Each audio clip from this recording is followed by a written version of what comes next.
Alors, un petit avertissement liminaire, là depuis 3 jours, les pollens me travaillent, donc il va peut-être y avoir, et je vous présente mes excuses d'avance, des éructations abominables et glaireuses.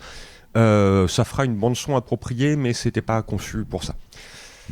Ceci étant, voilà, je vais commencer par 2 citations. La première dit H.P. Lovecraft est un excellent exemple pour quiconque souhaiterait rater sa vie et réussir son œuvre. Donc, elle est de notre Michel Houellebecq national. Dans sa biographie de Lovecraft, qu'il a écrit il y a un peu plus d'une trentaine d'années, qui maintenant est un peu datée. Elle nous renseigne un peu plus sur ce qui allait devenir Houellebecq que sur Lovecraft lui-même, mais elle est intéressante, elle donne des clés de lecture. La deuxième, donc là il va falloir que je prenne mon papier, vous excuserez la prononciation, c'est Pninglui Mungnaf Rtulurie Wagnagl Ftagn. Ce texte, c'est à cause de lui que vous êtes là. Cette phrase, elle crée un mythe. Elle crée un effet boule de neige qui fait que si on parle encore de Lovecraft maintenant, c'est un peu à cause de cette phrase. Qui, en plus, alors par une absolue coïncidence, je pense, a été écrite à peut-être 3 semaines près, elle a été écrite il y a 100 ans pile. Au moment où il revient de New York à Providence, il retrouve l'inspiration et il se lance dans l'écriture d'un texte qui s'appelle L'Appel de Cthulhu, et qui va être la pierre angulaire, ils n'en ont absolument pas conscience à l'époque, mais qui va être la pierre angulaire de ce qu'on va appeler le mythe de Cthulhu, que lui-même n'a jamais appelé ainsi, mais qui va avoir cet impact un peu, enfin ça lui échappe. On parlait à l'instant avec Olivier de gens qui portent des t-shirts Cthulhu sans avoir jamais entendu parler de Lovecraft, et il en vient de Lovecraft comme d'autres gens. Est-ce que vous vous rappelez de l'auteur qui a écrit Zorro en 1919 ? Je l'ai su, mais même moi j'ai oublié.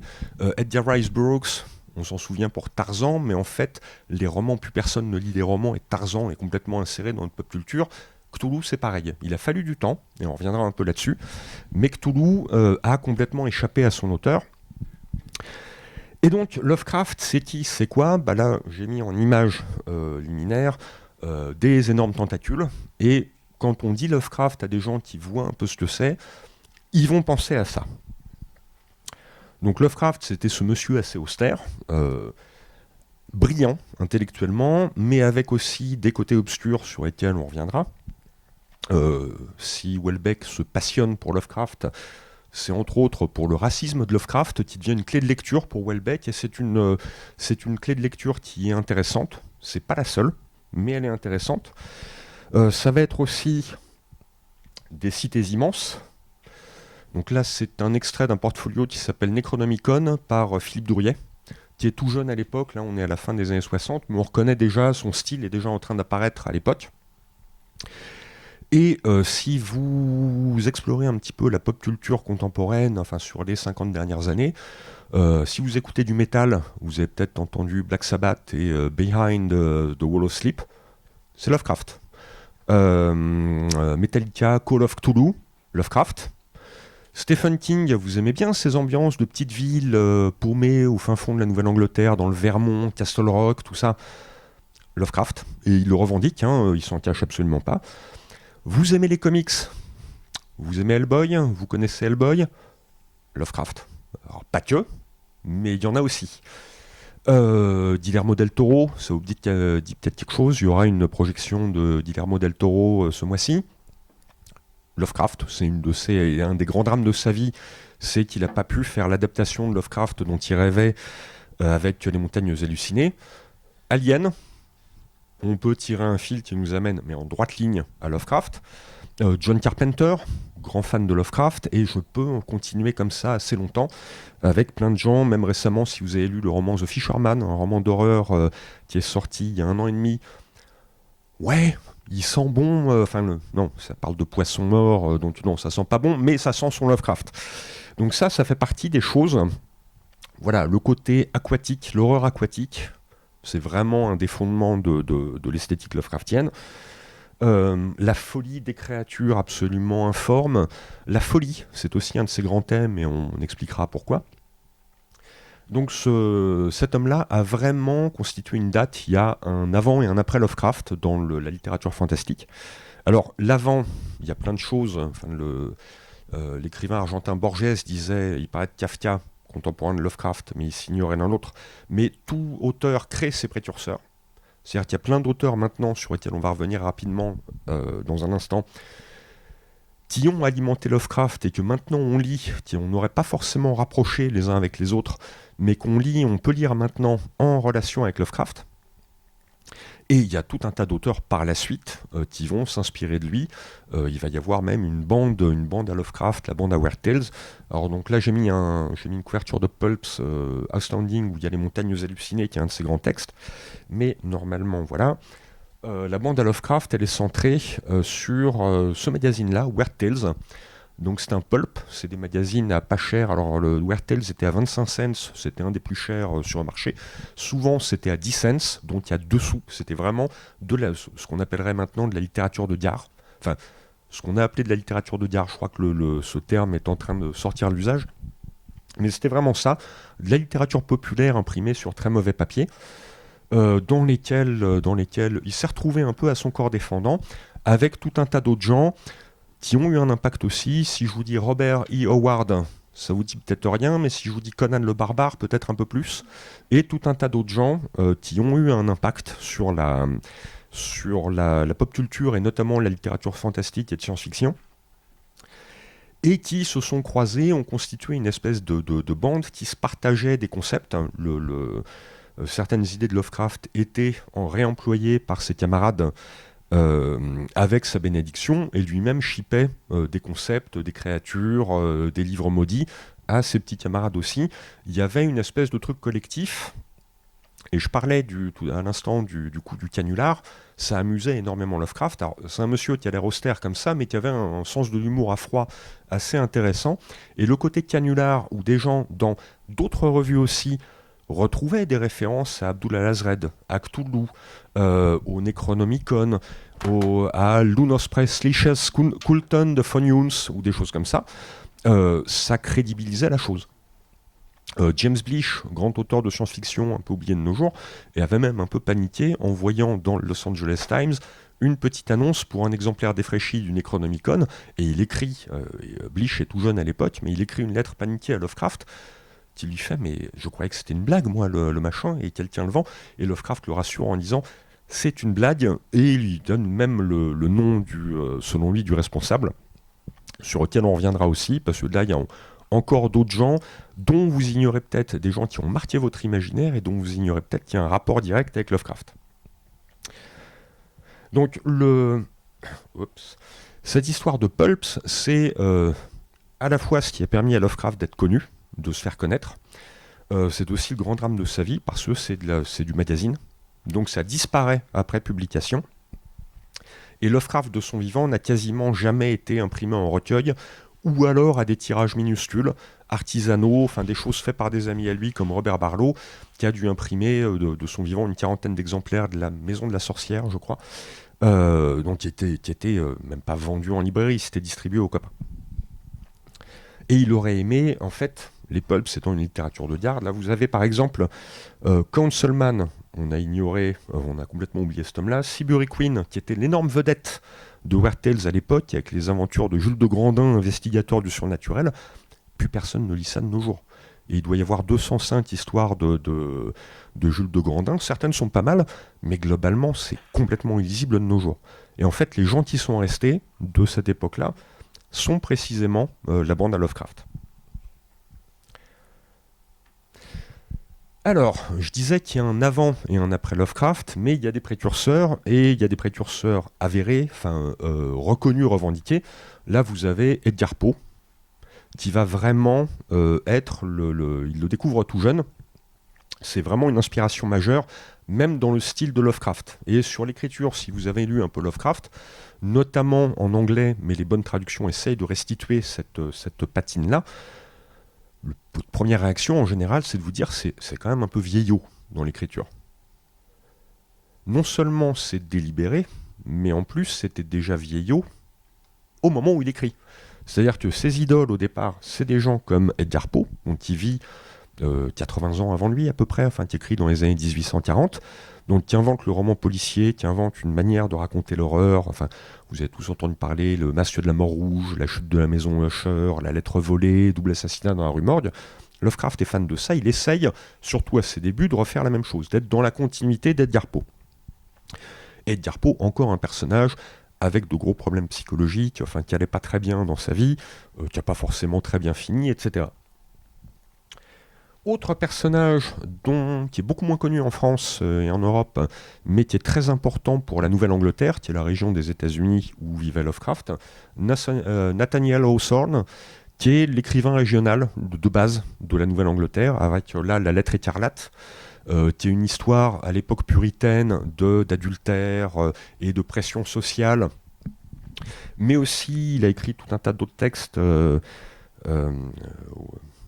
Zut, là j'ai plus le nom de la nouvelle en tête, mais des choses comme Wakefield, je crois. Tout un tas de textes qui sont beaucoup plus, avec une ambiance beaucoup plus lourde et qui lorgnent avec le fantastique, sans forcément aller directement dedans, mais qui ont un côté parfois un peu kafkaïen, un peu étrange, ou des choses plus, sur l'héritage du mal avec la maison aux 7 pignons, des choses comme ça. Donc ça fait partie des auteurs de base pour Lovecraft, qui est intéressé aussi par le fait que Hawthorne est un descendant de Cotton Mather, qui était un des responsables, un des pontes de la communauté puritaine de Salem, et qui a été impliqué dans les procès de sorcières et ce genre de choses, qui sont un des événements historiques importants de la région. Autre auteur très important pour Lovecraft, c'est un choc, alors il le découvre un peu sur le tard, c'est une amie à lui qui, dans les années 1910, lui offre ce recueil-là, Dreamer's Tales, de Lord Dunsany, qui est un des fondateurs, avec Tolkien, de l'heroic fantasy, de la fantasy, et qui a beaucoup de choses très oniriques, où il invente des dieux dans des univers un peu bizarres, où la réalité un peu s'étiole. C'est très poétique. Ça va vraiment inspirer toute une partie de l'œuvre de Lovecraft. Même si, quand on lit Dunsany, ce n'est pas particulièrement Lovecraftien, et notamment son roman le plus connu, La fille du roi des elfes, on le lit plutôt comme un proto-Tolkien que comme un proto-Lovecraft. Mais Dreamer's Tales, les dieux de Pegana, des choses comme ça, il y a des choses qui vont infuser dans l'œuvre de Lovecraft. Autre personnage important, Arthur Machen, qui est un Anglais, un Gallois, et le grand dieu Pan, c'est déjà de l'horreur cosmique, tel que Lovecraft va la pratiquer, un dieu qui se réveille, qui va influer sur le monde et qui ne fonctionne pas du tout selon nos paramètres du bien et du mal, et qui devient une présence sourde et très inquiétante. Et il y a plein d'autres textes, la colline des rêves, tout ça a été réédité récemment par les éditions Calidor et Forge de Vulcain, et Arthur Machen, c'est un auteur qui vaut le coup. Si vous vous intéressez à Lovecraft, c'est intéressant de mettre le nez dans Machen. C'est pas les mêmes ambiances, mais on sent bien que Lovecraft a lu ça. On a Le Roi en jaune de Chambers, pareil, qui a été réédité par Christophe Thiel, qui est un grand fan de Lovecraft. Et si vous avez vu la première saison de True Detective, c'est un bouquin qui est référencé énormément dedans. Et là aussi, on est déjà dans la création de livres imaginaires qui rendent fous les gens qui les lisent, avec la pièce de théâtre Le Roi en jaune, et des textes qui vont plus ou moins inspirer Lovecraft. Donc ça fait partie de son jus culturel. Alors il n'y a pas que ça, et on reviendra là-dessus aussi. Et là, plus curieux, alors c'est pas curieux, quand on lit Hodgson, on est frappé par la parenté, mais Hodgson meurt en 1916 ou 17. Il meurt à la fin, dans la deuxième moitié de la Première Guerre mondiale. Il est photographe de guerre. Il écrit énormément d'horreur maritime. C'est quelqu'un qui a été matelot dans sa jeunesse, qui n'a pas aimé. Et donc, la mer lui inspire un sentiment d'horreur. Et il va écrire les pirates fantômes, La chose dans les algues, l'horreur tropicale, qui sont des trucs que Lovecraft ne va pas lire tout de suite, mais dans lesquels on a déjà, sur la première partie, le premier chapitre des Canaux du Glencairn, vous le lisez face au début de Dagon de Lovecraft, il y a vraiment une parenté très forte entre ces deux textes. Au moment où Lovecraft écrit Dagon, en 1919, il n'a pas lu les Canaux du Glencairn. De Hodgson, à ce moment-là, il n'a lu que Carnaty, chasseur de fantômes, qui est un truc sympathique, mais c'est comme Jules de Grandin, c'est un peu illisible maintenant, c'est pas très intéressant en termes de fantastique. C'est sympa, mais c'est pas fifou. Et Lovecraft avait dit, bon, Hodgson, c'est pas pour moi. C'est quelques années après qu'il ait écrit notamment L'Appel de Cthulhu, que des amis lui disent, mais Non, il faut vraiment que tu lises Oxon. Et il tombe sur La maison au bord du monde, qui est un texte qui date de 1905, je crois, ou 1906, qui est complètement Lovecraftien, un type dans une maison abandonnée dont les fenêtres donnent sur un ailleurs, qui est peut-être le futur du monde et qui est un futur épouvantable, et le gars devient graduellement fou. C'est déjà du Lovecraft. Donc Lovecraft, on le crédite d'avoir inventé des choses, alors oui, mais il a inventé aussi une synthèse de plein de choses qui se sont faites avant, et à laquelle il donne un tour personnel. Dernier auteur, un auteur qu'il a lu, alors en traduction, mais Le Horla de Maupassant. C'est un texte, alors pareil, qu'il a lu un peu sur le tard, mais qui va le marquer, et dont on sent les traces dans des textes comme La couleur tombée du ciel, par exemple. Une horreur beaucoup plus diffuse, beaucoup plus rampante, il lit les auteurs français. On a parlé un petit peu en off avant la conférence de Jules Verne aussi. Il y a plein de choses d'auteurs du monde entier qui vont l'intéresser. Lovecraft est un érudit du fantastique, c'est-à-dire qu'il va écrire à partir de la deuxième moitié des années 20, il écrit un essai qui va passer le reste de sa vie à mettre à jour au fur et à mesure, qui s'appelle Horreur et surnaturel en littérature, et qui est une très bonne introduction à la littérature fantastique. Ça reste un document très très intéressant, bon, même si parfois il y a son avis personnel va influer sur ses critiques, mais c'est un texte intéressant qui montre une connaissance très fine de ce que c'est que le fantastique, de comment ça marche, de comment on en fait, et il tire même de choses qu'il n'aime pas des leçons sur quoi faire. Alors, revenons sur le bonhomme. Donc Lovecraft H.P. Lovecraft naît à Providence, dans le Rhode Island, donc vraiment la côte nord-est des États-Unis, ce qu'on appelle la Nouvelle-Angleterre. C'est les premières colonies anglaises en Amérique. Il vit dans une famille bourgeoise. Son grand-père est un homme d'affaires qui est très aisé. Sa mère fait un assez mauvais mariage avec un voyageur de commerce, donc qui est souvent absent. Et ça va jouer un rôle dans sa vie. Et donc il est pas mal élevé par ses tantes et sa mère. Et par son grand-père, qui a une bibliothèque énorme et qui le laisse lire ce qu'il veut. Et quand sa mère est parfois inquiète de le voir lire des trucs mythologiques horribles avec des cyclopes qui mangent des gens ou des choses comme ça, lui, dès petit, il adore qu'on lui lise. Il lit très tôt et il va se plonger, il va vraiment poncer la bibliothèque du grand-père, avec dedans des ouvrages scientifiques, ça aura son importance, avec de la littérature, avec de la littérature fantastique, notamment Edgar Poe, et Les Mille et une nuits, qui vont vraiment l'influencer à tel point que vers 8-9 ans, il se crée un personnage quand il joue avec ses copains, il crée un personnage d'arabe ayant des connaissances mystiques qui s'appelle Abdul Al-Azred. Si vous avez lu Lovecraft, ce nom doit vous dire quelque chose parce que c'est un personnage qu'il va utiliser dans son œuvre et qui est un des nombreux masques de Lovecraft dans son œuvre. Donc c'est un garçon brillant, mais il y a plusieurs coups durs qui vont arriver. Enfin, il a une enfance au départ plutôt choyée, plutôt heureuse. Son père est voyageur de commerce, comme ça arrive un peu à l'époque. Il va contracter une maladie un peu honteuse qui finit à l'hôpital psychiatrique parce que la syphilis finit par attaquer sérieusement les neurones. Et donc, Lovecraft n'a jamais su exactement ce qu'avait eu son père. On lui dit il est devenu fou, on a été obligé de l'enfermer. Et ça, c'est un traumatisme pour lui.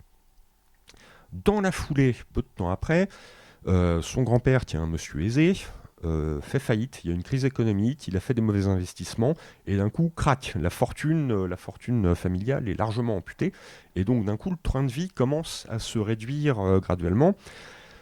Le grand-père gère pas bien, sur un plan personnel, l'affaire, il finit par faire une crise d'apoplexie, ce qu'on appelait comme ça à l'époque, et crac, plus de grand-père. Donc, il y a un petit héritage qui permet, il y a des parts dans une mine d'or, des choses comme ça, qui permettent d'avoir un petit revenu, mais la mine d'or est en train de s'épuiser. Enfin, il y a tout ce genre de trucs, donc les revenus familiaux commencent à s'amenuiser.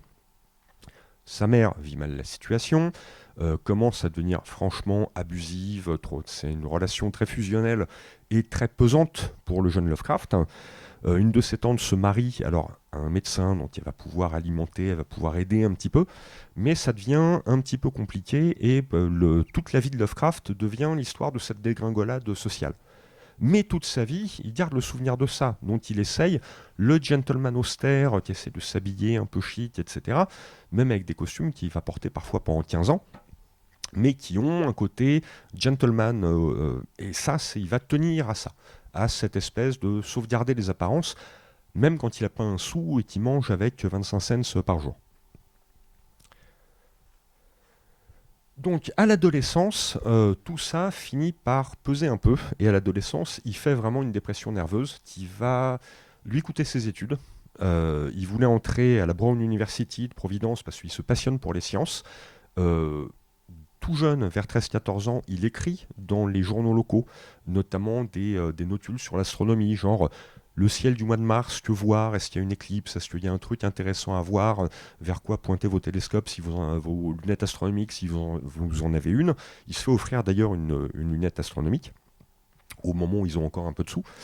Et à un moment, il fait cette crise de dépression qui dure assez longtemps, et où là va naître un peu, je parlais tout à l'heure du reclus de Providence, c'est un peu là, cette expression qu'on conteste, que les spécialistes contestent beaucoup, elle est vraie pour cette période de sa vie et pour les 6 derniers mois de sa vie, où à un moment il va s'enfermer, il va plus sortir, il va ruminer dans son coin, lire beaucoup, écrire, pas forcément des trucs très intéressants, on a une partie des textes, la petite bouteille en verre ou des choses comme ça, mais qui sont des textes de jeunesse, hein, qui sont intéressants uniquement par le fait que c'est les bases de ce qui allait devenir plus tard Lovecraft, mais qui n'ont pas un énorme intérêt par eux-mêmes.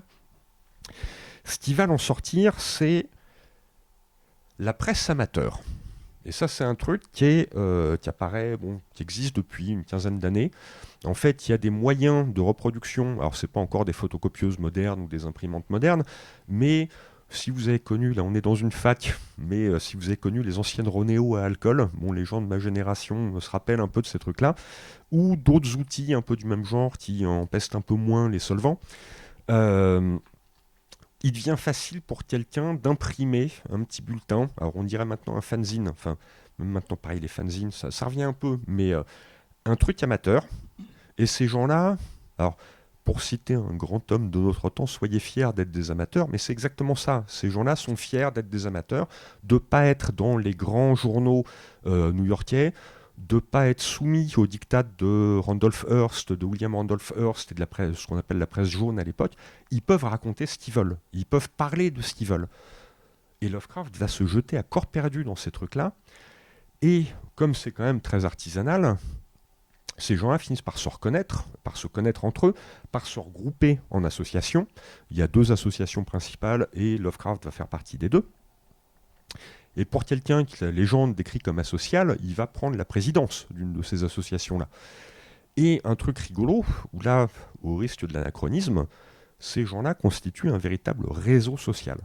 Alors ça se fait avec des lettres et des timbres, mais ces gens-là correspondent entre eux, se font passer leurs revues, échangent leurs revues, parlent beaucoup, et Lovecraft se constitue vers cette époque-là une énorme quantité de correspondants qui sont des gens qui vont avoir de l'importance dans sa vie, notamment Sonia Green, qu'il va épouser, mais qui va l'aider à contrôler une des associations. Frank Belknap Long, qui va être quelqu'un qui va plus ou moins lui sauver la vie à un moment donné quand il va vraiment pas bien, et tout un tas d'autres. Alors c'est un peu, et je parlais de réseaux sociaux, certains de ses amis, c'est des gens, ils s'engueulent par courrier des lecteurs interposés dans des revues, et Lovecraft professe dès cette époque-là des idées, alors lui se dit conservateur. En vrai, il est sérieusement réactionnaire, c'est quelqu'un, on le met sur CNews, il passe très très bien. Il a vraiment, et surtout à cette époque-là, des idées très très problématiques, racistes, très socialement très rétrograde. Et le paradoxe, c'est qu'à côté de ça, c'est quelqu'un qui est étonnamment moderne dans sa pensée sur tous les autres sujets. Dès qu'on ne parle pas de vrais gens, c'est la première personne, par exemple, à évoquer les théories d'Einstein, qui sont toutes fraîches, hein, mais il s'intéresse à la science. La relativité d'Einstein, c'est le premier à l'évoquer dans des fictions. Il va s'intéresser, dans les années 20, aux travaux de Hubble, sur la distance des galaxies et l'expansion de l'univers. Toutes ces choses-là l'intéressent. Et comme on sait notamment, alors il cite nommément Einstein à un moment, alors il n'a pas fait de maths. C'est ce qui l'empêche d'entrer à la Brown University. Il a un retard en maths qui l'empêche de faire des études supérieures quand il sort de sa dépression, dont il ne comprend pas les théories d'Einstein. Et à l'époque, il y a une blague entre physiciens qui dit il n'y a que 3 personnes au monde qui comprennent vraiment profondément les théories d'Einstein. Et quand on interviewe Arthur Eddington sur le sujet, il fait « Ok, Einstein, moi, et le 3e, c'est qui ?» Donc on en est là à l'époque. Donc, j'ai lu les textes de Lovecraft sur le sujet où il en parle, même dans des articles et des choses comme ça. Il y comprend pas grand-chose, mais il voit bien que c'est une nouvelle lecture de l'univers qui l'intéresse. Parce que c'est un univers déterministe, matérialiste. Et Lovecraft est absolument c'est un mécréant professionnel. Il fait profession d'athéisme et de matérialisme philosophique, ce qui le met un peu à part dans l'Amérique de cette époque-là. C'est un sujet d'engueulade, mais souvent, comme c'est quand même quelqu'un qui est très bien éduqué, ces engueulades qui peuvent être très vives génèrent aussi du respect. C'est des débats. Et donc, il va se faire des amis comme ça aussi, des gens avec qui il est en profond désaccord. Donc, à l'époque de ses revues amateurs, avec lesquels il va rester longtemps ami, avec lesquels il va correspondre, et ça le suivra toute sa vie. À la fin de sa vie, quand il correspond avec Robert Howard, l'auteur de Conan, ils passent leur temps, là, David Camus, qu'on verra bientôt sur la table ronde de traduction, il est en train de travailler là-dessus. Howard et Lovecraft passent leur temps à s'engueuler. Ils s'adorent, mais ils s'engueulent sévèrement, ils sont d'accord sur pas grand-chose.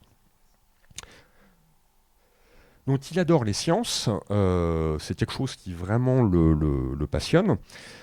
Il va épouser donc Sonia Green, ils vont se rencontrer. Alors pour quelqu'un qui est plutôt antisémite, raciste, rétrograde socialement, il épouse une femme juive divorcée d'origine ukrainienne. C'est pas le moindre des paradoxes de Lovecraft, qui va lui présenter quelqu'un qui va devenir son meilleur ami, Samuel Loveman, qui est juif et homosexuel. Et qui ne comprendra pas, il faudra longtemps après la mort de Lovecraft, pour que Loveman comprenne que Lovecraft était antisémite. Parce que comme Lovecraft était bien éduqué, il se refusait à retenir contre ce gars charmant qui était Samuel Loveman ses origines. Ce serait quand même indigne d'un gentleman de retenir contre quelqu'un un facteur sur lequel il n'y a pas de prise. Il n'est pas responsable de sa naissance, le pauvre. Donc il y a ce côté complètement bizarre de la pensée de Lovecraft dans ces domaines-là. Alors, les tantes de Lovecraft, arrivée à ce moment-là, la mère de Lovecraft, elle aussi, a fini en hôpital psychiatrique. Elle a fait des dépressions à répétition. Est-ce que, en plus, elle a chopé ce qu'avait le mari, on ne sait pas. Mais en tout cas, elle va pas très bien, elle finit à l'hôpital psychiatrique aussi. Donc ça, Lovecraft, ça l'inquiète parce que ses idées sur la race, sur l'atavisme, c'est un mot qui revient souvent dans son œuvre, atavisme, les choses des ancêtres qui ressurgissent dans les nouvelles générations. C'est un motif horrifique dans Le Cauchemar d'Innsmouth, dans Les rats dans les murs et dans d'autres textes. Donc ça l'inquiète. Il se dit, mais voilà, si mes 2 parents sont devenus dingos, moi, peut-être que mon tour viendra assez vite. Donc ça, c'est un truc qui l'inquiète, et comme il est en plus sujet à des dépressions, à des choses comme ça, il est vraiment, et ça aussi, c'est une clé de lecture de son œuvre, sur des textes comme l'affaire Charles Dexter Ward, le personnage du titre est vraiment un autoportrait de Lovecraft pour pas mal de facteurs. Il utilise des choses de sa jeunesse pour décrire son personnage qui va dans les cimetières pour établir des généalogies de gens de la ville, etc. Ça, c'est le jeune Lovecraft.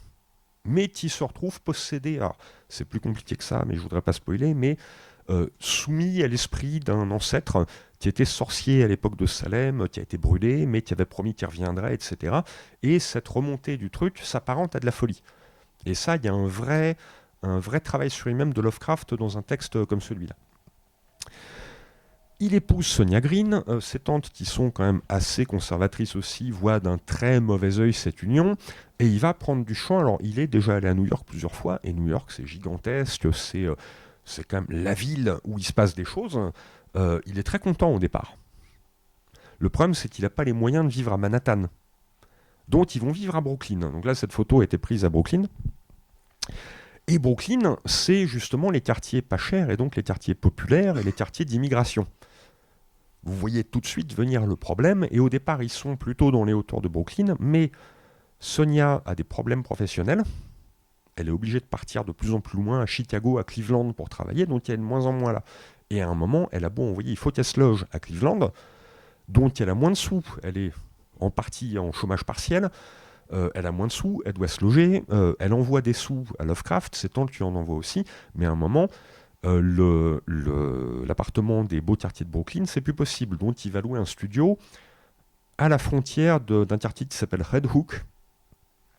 Et là, on est dans le quartier d'immigration récente, avec des Italiens, ce qu'il appelle des Syriens, mais qui sont souvent des Libanais, beaucoup de Noirs, etc. Et là, pour quelqu'un comme ça, c'est un choc, hein. Il est pas du tout prêt. Il le vit très mal.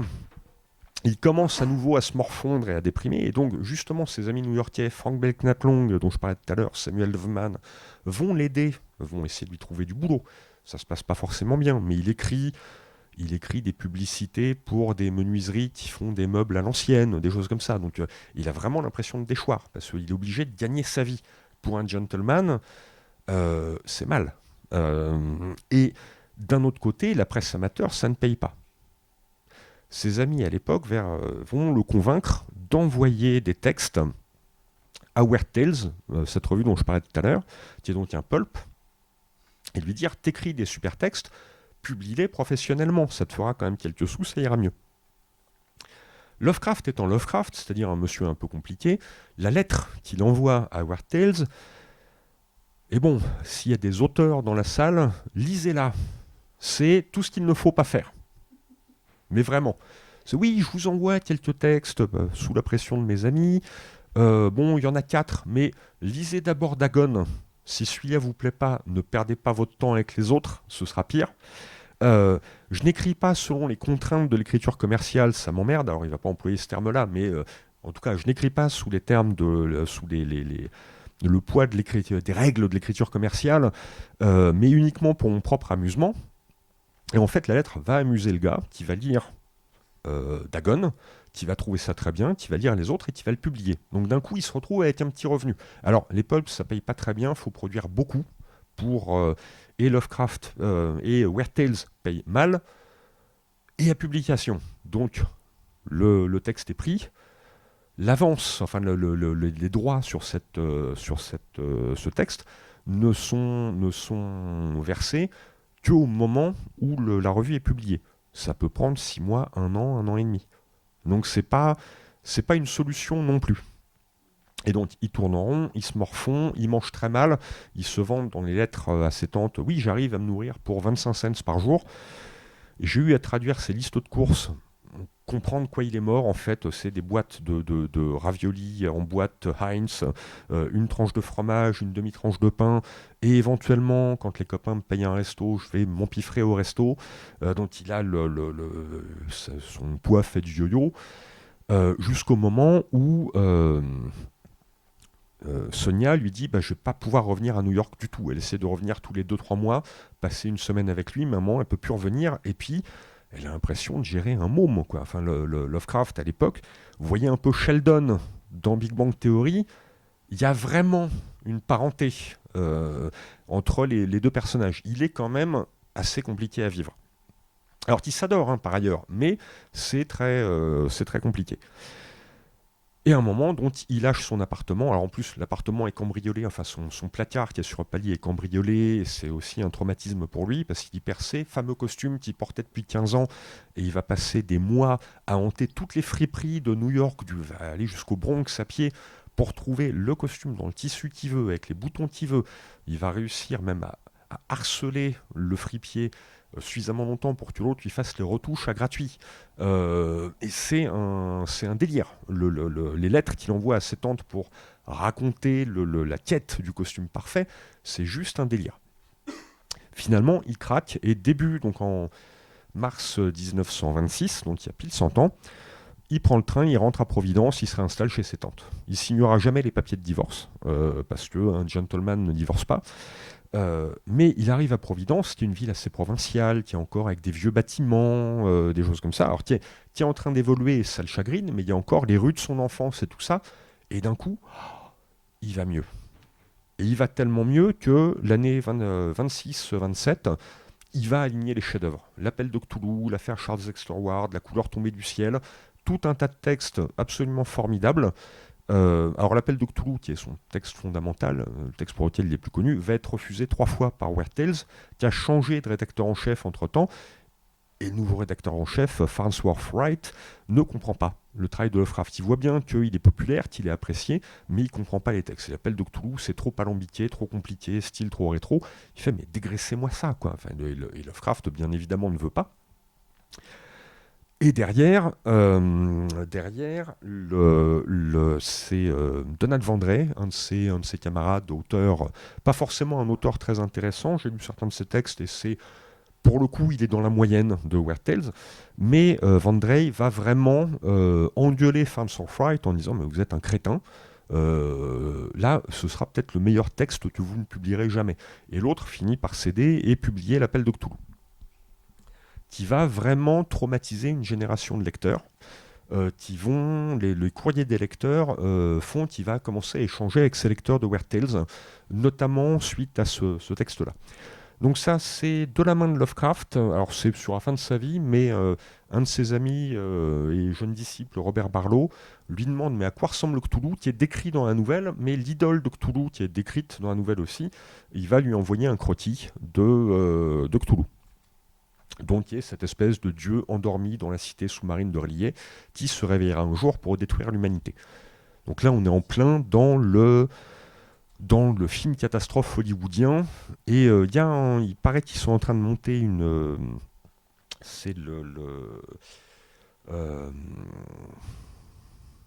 zut, j'ai oublié le nom du réal, mais le gars qui faisait cette série Conjuring, qui devrait faire un appel de Cthulhu, ça pourrait être intéressant, sachant que La couleur tombée du ciel avec Nicolas Cage était pas très bon par contre, mais que si vous avez l'occasion, il y a un film allemand en noir et blanc qui s'appelle Die Farbe, qui adapte aussi La couleur tombée du ciel et qui lui est tout à fait intéressant. Sur l'appel de Cthulhu, des amateurs ont fait, ça peut se trouver sur internet, une version de l'appel de Cthulhu tournée comme à l'époque. C'est-à-dire que c'est un film muet, en noir et blanc, avec un Cthulhu en pâte à modeler, et c'est absolument génial, parce que c'est dans l'esprit du monde perdu de l'époque, ou de choses comme ça. Si on avait fait l'appel de Cthulhu au cinéma, à l'époque, ça aurait ressemblé à ça. Ce qui est assez... je recommande si vous avez l'occasion. Ça c'est un brouillon de Lovecraft sur les montagnes hallucinées, qui est un texte qu'il écrit vers 1933 de mémoire. Le truc, c'est que la fin des années 20... dont il est à Providence et il va bien et il écrit énormément. Il aligne un certain nombre de grands textes et je parlais des réticences qu'on a par rapport à l'image du reclus de Providence. C'est quelqu'un qui voyage beaucoup, qui voit les gens. Il va aller en Floride, alors c'est un peu plus tard, mais il va en Floride rencontrer le jeune Robert Barlow pour lequel il a fait le dessin de Cthulhu. Il visite Québec. Ça lui plaît beaucoup, il écrit, et donc David Camus m'a dit qu'il ambitionnerait de traduire aussi le carnet de voyage au Québec. Il va quand même de temps en temps à New York, passer Noël ou les fêtes chez les Longues. Il va au fin fond de la Virginie pour visiter des cavernes qui vont inspirer les montagnes hallucinées. Mais c'est de plus en plus compliqué avec Weird Tales. Il y a des textes, justement, les montagnes hallucinées est un texte beaucoup trop long, pas assez fantastique, surtout dans sa première partie, pour vraiment rentrer dans le cadre de Weird Tales. Et donc le gars dit, mais il faudrait qu'on le coupe de moitié pour pouvoir le publier. Et Lovecraft, avec sa bonne humeur habituelle, lui dit, mais enfin, non. Et il va galérer un peu, ses amis. Alors en plus, le truc, vous voyez un peu les pattes de mouche. Alors ça, c'est ses brouillons, mais il déteste la machine à écrire. Ça fait du bruit, ça l'empêche de se concentrer, donc la machine à écrire, c'est non. Ses amis, lui, notamment Auguste Derleth, qui est un de ses jeunes disciples, ils disent, mais tapez à la machine, enfin ça simplifiera quand même beaucoup vos relations. Weird Tales prendra plus facilement les textes si vous ne leur envoyez pas des manuscrits en patte de mouche qu'il faut tout retaper. Donc plusieurs de ses amis, Long, Derleth, Vandrey et d'autres, vont prendre sur eux de récupérer les manuscrits, de les taper et de les envoyer eux-mêmes. Mais donc, même taper à la machine, les montagnes hallucinées, c'est non. Truc amusant, le monsieur, alors vous avez sans doute jamais entendu parler de ce monsieur, Julius Schwartz, ça vous dit rien? Bon, ce gars-là, par la suite, est l'éditeur de Batman chez DC Comics dans les années 50. Donc, il y a mon tir même de Batman. Il y a un autre fil. sur lequel on reviendra entre Batman et Lovecraft, mais l'éditeur l'agent littéraire de Lovecraft à l'époque, au début des années 30, pour quelques mois, c'est Julius Schwartz, qui va réussir à vendre Les Montagnes Hallucinées, à empocher sa commission au passage, et quand il va voir Astounding, le rédac-chef fait un texte de Lovecraft, mais oui, je prends tout de suite. En fait, le truc, Lovecraft aurait pris sur lui de contacter les autres revues. Mais il avait eu une ou deux expériences, notamment avec Hugo Gernsback, qui était le gars qui a inventé le mot science-fiction. Clark Ashton Smith et Lovecraft ont eu des expériences épouvantables avec Gernsback. Donc, Weird Tales, c'est compliqué, mais au moins c'est un compliqué qu'on connaît. Donc, Lovecraft reste sur Weird Tales. Smith, Howard et autres, eux, multiplient les contacts avec d'autres revues et publient dans d'autres revues, quitte à s'adapter au style de ces revues-là. Sur des revues d'aventure, Howard ne va pas écrire de la fantasy, il va écrire du roman historique. Ou du roman d'aventure en Afghanistan, des choses comme ça. Lovecraft, lui, n'a pas envie de se plier aux desiderata d'autres rédac-chefs qu'il ne connaît pas. Aller les embêter, ça, il ne veut pas non plus. Donc Schwartz arrive, et l'autre, le rédac-chef fait je vous le prends tout de suite. Enfin, le truc, je négocie même pas les prix. C'est Lovecraft, je sais que ça va être bien. Il lit même pas le texte quand il le prend. On en est là. Donc, la carrière de Lovecraft aurait été peut-être un peu différente s'il avait été un peu plus à aller au-devant des choses, à aller chercher du travail. Mais c'était pas dans sa personnalité. Bon, Astounding paye aussi la publication. Donc ce sera le plus gros chèque de toute la vie, c'est $350 ou $330, quelque chose comme ça. Ce qui à l'époque représente une grosse somme. Quelques années après, les droits complets de Superman, c'est $130 que vendent Siegel et Shuster. C'est le plus gros chèque de sa vie, mais qu'il reçoit très tardivement, par exemple. Et Astounding prendra aussi un autre texte qui est L'Abîme du Temps, qui est un gros texte aussi, et sur lequel il y aura un chèque de 200 et quelques. Mais tout ça arrive tard. Et le problème, c'est qu'avant que ça arrive, Lovecraft commence à tourner en rond, sa santé commence à se dégrader, il a de moins en moins de sous, parce que ses chèques arrivent tard, comme je disais. Il essaye des trucs. Il y a un texte qui s'appelle Le Monstre sur le Seuil, qui est une histoire de possession où il y a pour une fois un personnage féminin fort. Il n'y en a pas beaucoup dans l'œuvre de Lovecraft, mais c'est un texte qu'il va réécrire 3 à 4 fois avant d'avoir une version dont il est à peu près satisfait. Ça va être pareil pour Le Cauchemar d'Innsmouth. David Camus nous parlait récemment. Il y a eu 4 brouillons complets qui sont très différents les uns des autres du Cauchemar d'Innsmouth avant qu'il s'arrête sur le texte tel qu'on le connaît. Donc il doute. Il écrit de moins en moins pour lui, il écrit de plus en plus de lettres. Je parlais des correspondances avec Howard. C'est 2-3 fois par semaine des lettres de 25 pages pour s'engueuler.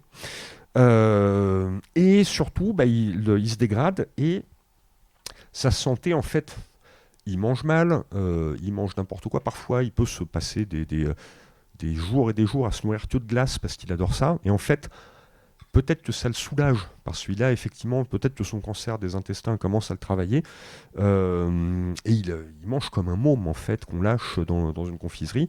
Donc des nouilles, des glaces, des choses comme ça, quand ses tantes sont pas là pour surveiller ce qu'il mange, c'est abominable.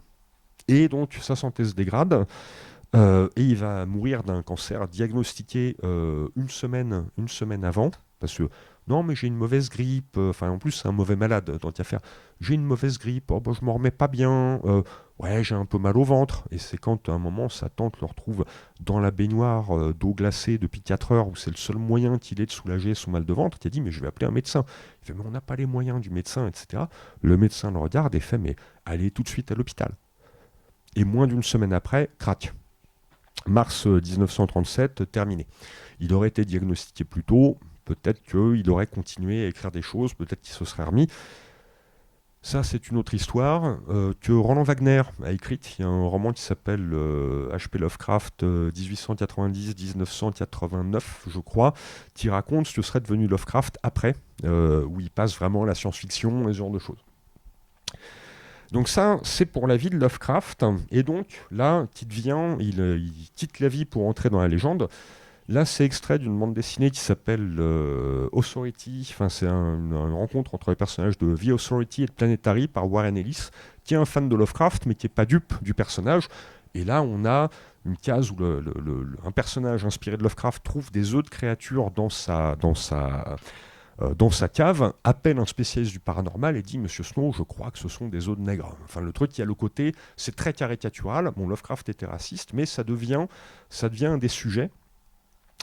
Et une série télévisée comme Lovecraft County, qui est sortie il y a quelques années, travaille justement sur cet aspect-là, en disant, voilà, est-ce qu'on peut faire du Lovecraft en le décorrélant ou en adressant ces problèmes-là. Il y a un très bon petit roman qui s'appelle La balade de Black Tom, qui reprend l'horreur à Red Hook, qu'il écrit quand il est à New York et qui va pas bien du tout, et qui est un de ses plus mauvais textes, qui dégouline de racisme pour le coup, ce qu'on ne retrouve pas dans Les Montagnes hallucinées ou La couleur tombée du ciel. Il y a des textes qui, plein de lecteurs qui ont adoré Lovecraft ne se rendaient pas compte avant que ne soient publiées ces lettres, que ne soient publiées les biographies.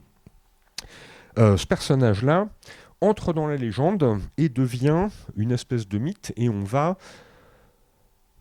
exploiter son œuvre. Alors, Lovecraft, c'est quoi ? Si on doit définir le style Lovecraft, c'est d'abord de l'érudition. Je parlais de ses textes sur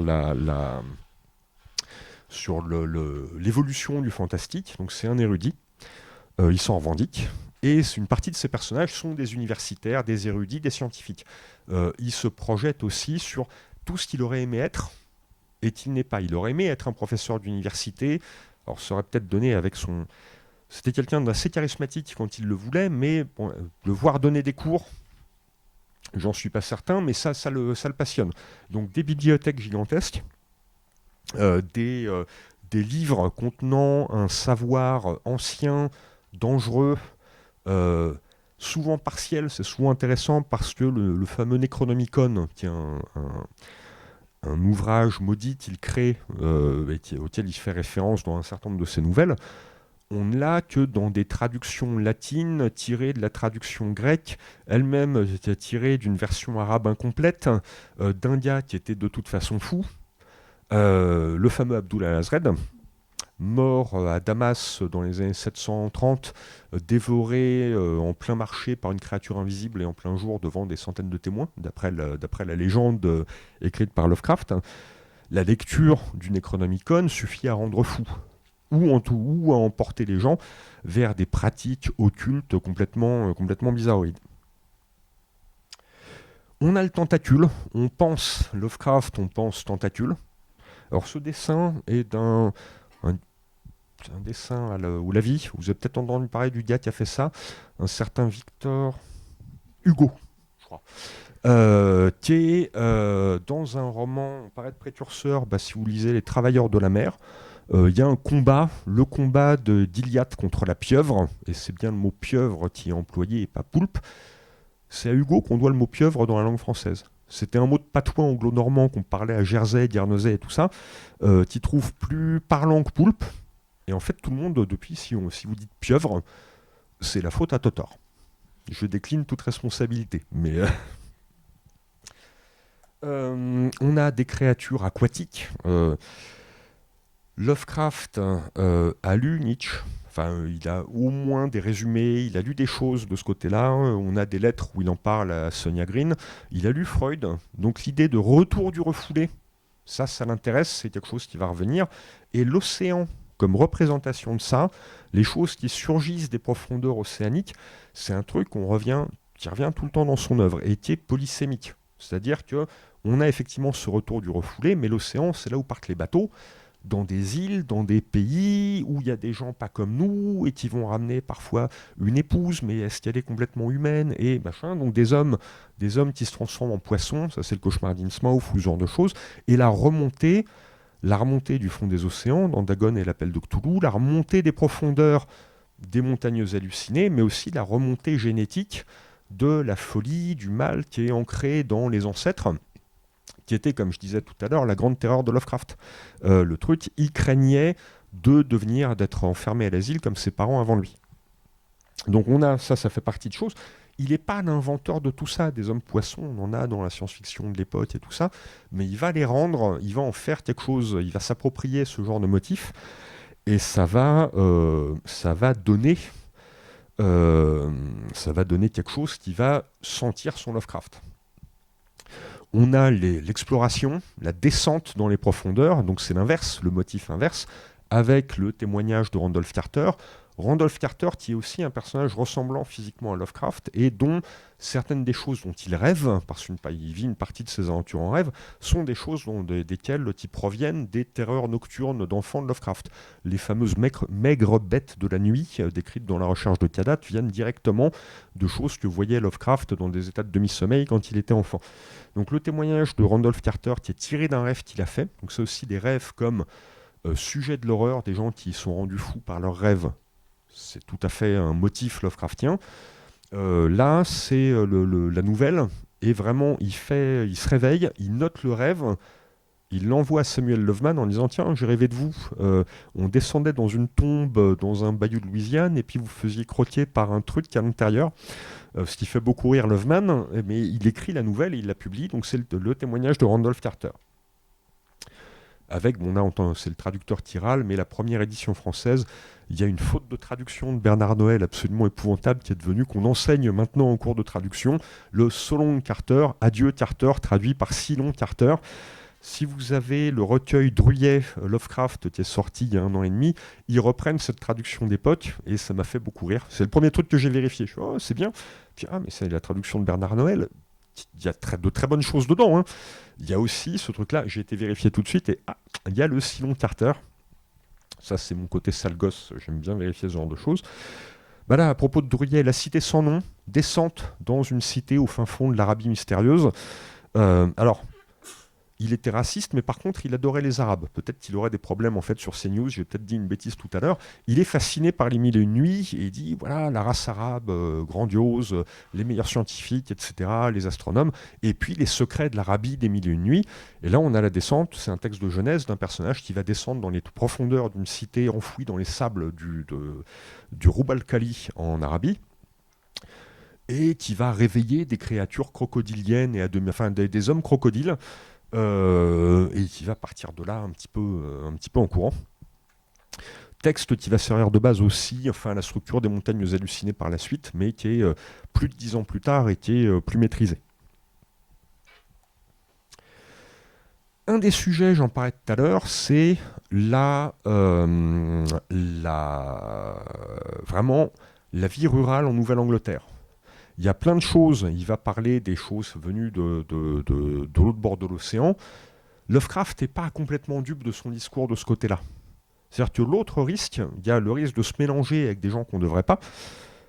Le métissage, c'est un truc qu'il a en horreur. Qu'on soit clair, hein, je ne valide pas les opinions de Lovecraft dans ce domaine. Il y a le truc, c'est que dans les petits patelins du Vermont, du Massachusetts, etc., notamment Dunwich, donc il crée un certain nombre de villes, la ville d'Arkham, avec son université, sa bibliothèque, ses secrets, ses universitaires un peu tarés qui vont se lancer dans des trucs qu'ils ne devraient pas. Il y a la ville de Dunwich, il y a la ville de Kingsport sur la côte, etc. Donc il y a ce côté, la vieille Nouvelle-Angleterre, où les gens ont un peu tendance à se marier entre cousins, et ça c'est l'autre risque, c'est l'autre échelle du truc, c'est il ne faut pas se mélanger, mais si on ne se mélange pas assez, ça pose des problèmes aussi, donc il n'est même pas dupe de son propre discours. Aurait-il évolué, aurait-il continué à évoluer, à se poser ces questions-là? Peut-être aurait-il évolué dans ses idées. Certains signes le montrent, mais on ne peut pas... Il y a des phrases très humanistes dans les montagnes hallucinées, notamment. On ne peut pas savoir. Mais donc là, c'est le célèbre tableau American Gothic qui montre ces cultivateurs du fin fond de la cambrousse américaine. Donc les puits, les cours de ferme, les choses où ça peut remonter aussi. Ou les petites villes portuaires. Alors là, je ne résistais pas à passer une page de Alberto Breccia, grand dessinateur argentin. Là, c'est le festival qui va avoir l'idée, il dit Lovecraft, c'est souvent des choses dans le suggéré. Donc il va passer par des trucs parfois très aux limites de l'abstrait pour faire passer les idées. Donc c'est une forme de bande dessinée qui est très intéressante. Breccia était un des grands maîtres. Son fils, d'ailleurs, Enrique Breccia, a fait une aventure de Lovecraft qui imagine qu'il ait vraiment rencontré ces créatures et qui est très bien aussi. Mais Alberto était un des très grands maîtres. Les savants, les scientifiques, donc ça c'est Stuart Gordon, Réanimateur, film un peu grotesque des années 80, film culte des vidéoclubs, où un type réveille les morts avec une potion qu'il a bricolée. C'est un texte de Lovecraft, un texte dont il n'est pas fier d'ailleurs, parce que là, pour le coup, Dans les années 20, à un moment, il est en galère et il accepte une revue qui lui dit non, mais faites-nous un roman par épisode, ça assurera vos revenus, et ça payait pas si mal. Donc c'était censé payer pas si mal. Je crois que c'est là-dessus où il a eu des problèmes avec Gernsback. Ou sur un autre texte de la même époque, mais pareil, où là, il doit se plier aux contraintes de l'écriture commerciale, c'est-à-dire de la shock value, de la scène un peu gore sanguinolente, un résumé de début d'épisode, un cliffhanger à la fin de l'épisode, tous les machins qu'il déteste, qu'il trouve trop facile. Donc, mais ça a donné Reanimator et un texte qui reste très distrayant. On a donc ces créatures tentaculaires mais qui surgissent du passé, donc Cthulhu et bien d'autres. Alors, un truc, c'est que Cthulhu n'est pas du tout la pierre angulaire. Elle est la pierre angulaire pour nous du mythe de Cthulhu. Pour lui, Cthulhu, c'est vraiment un truc pas très important. C'est un truc auquel il va faire référence, mais la vraie créature... Attendez, que je l'ai bien... Hop. Oui, je grille les étapes.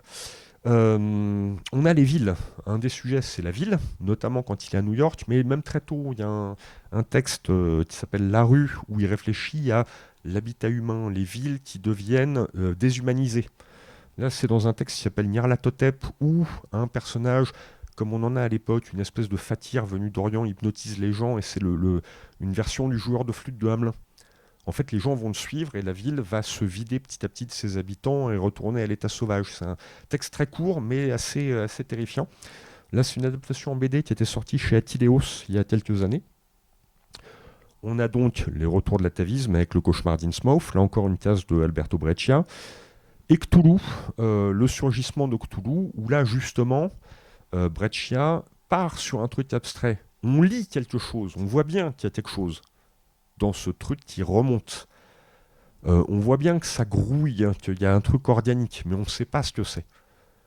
Et ça, c'est un truc... Alors, certaines des créatures sont décrites méticuleusement, dans les montagnes hallucinées notamment, mais certaines autres, en fait, il y a ce côté du non-dit chez Lovecraft qui est très difficile à rendre en BD, et que Breccia trouve cette solution-là de passer vers un truc quasiment abstrait, mais évocateur, que je trouve super intéressant. Il y a quelque chose, le Cthulhu qui surgit, il est là, mais qu'est-ce que c'est ?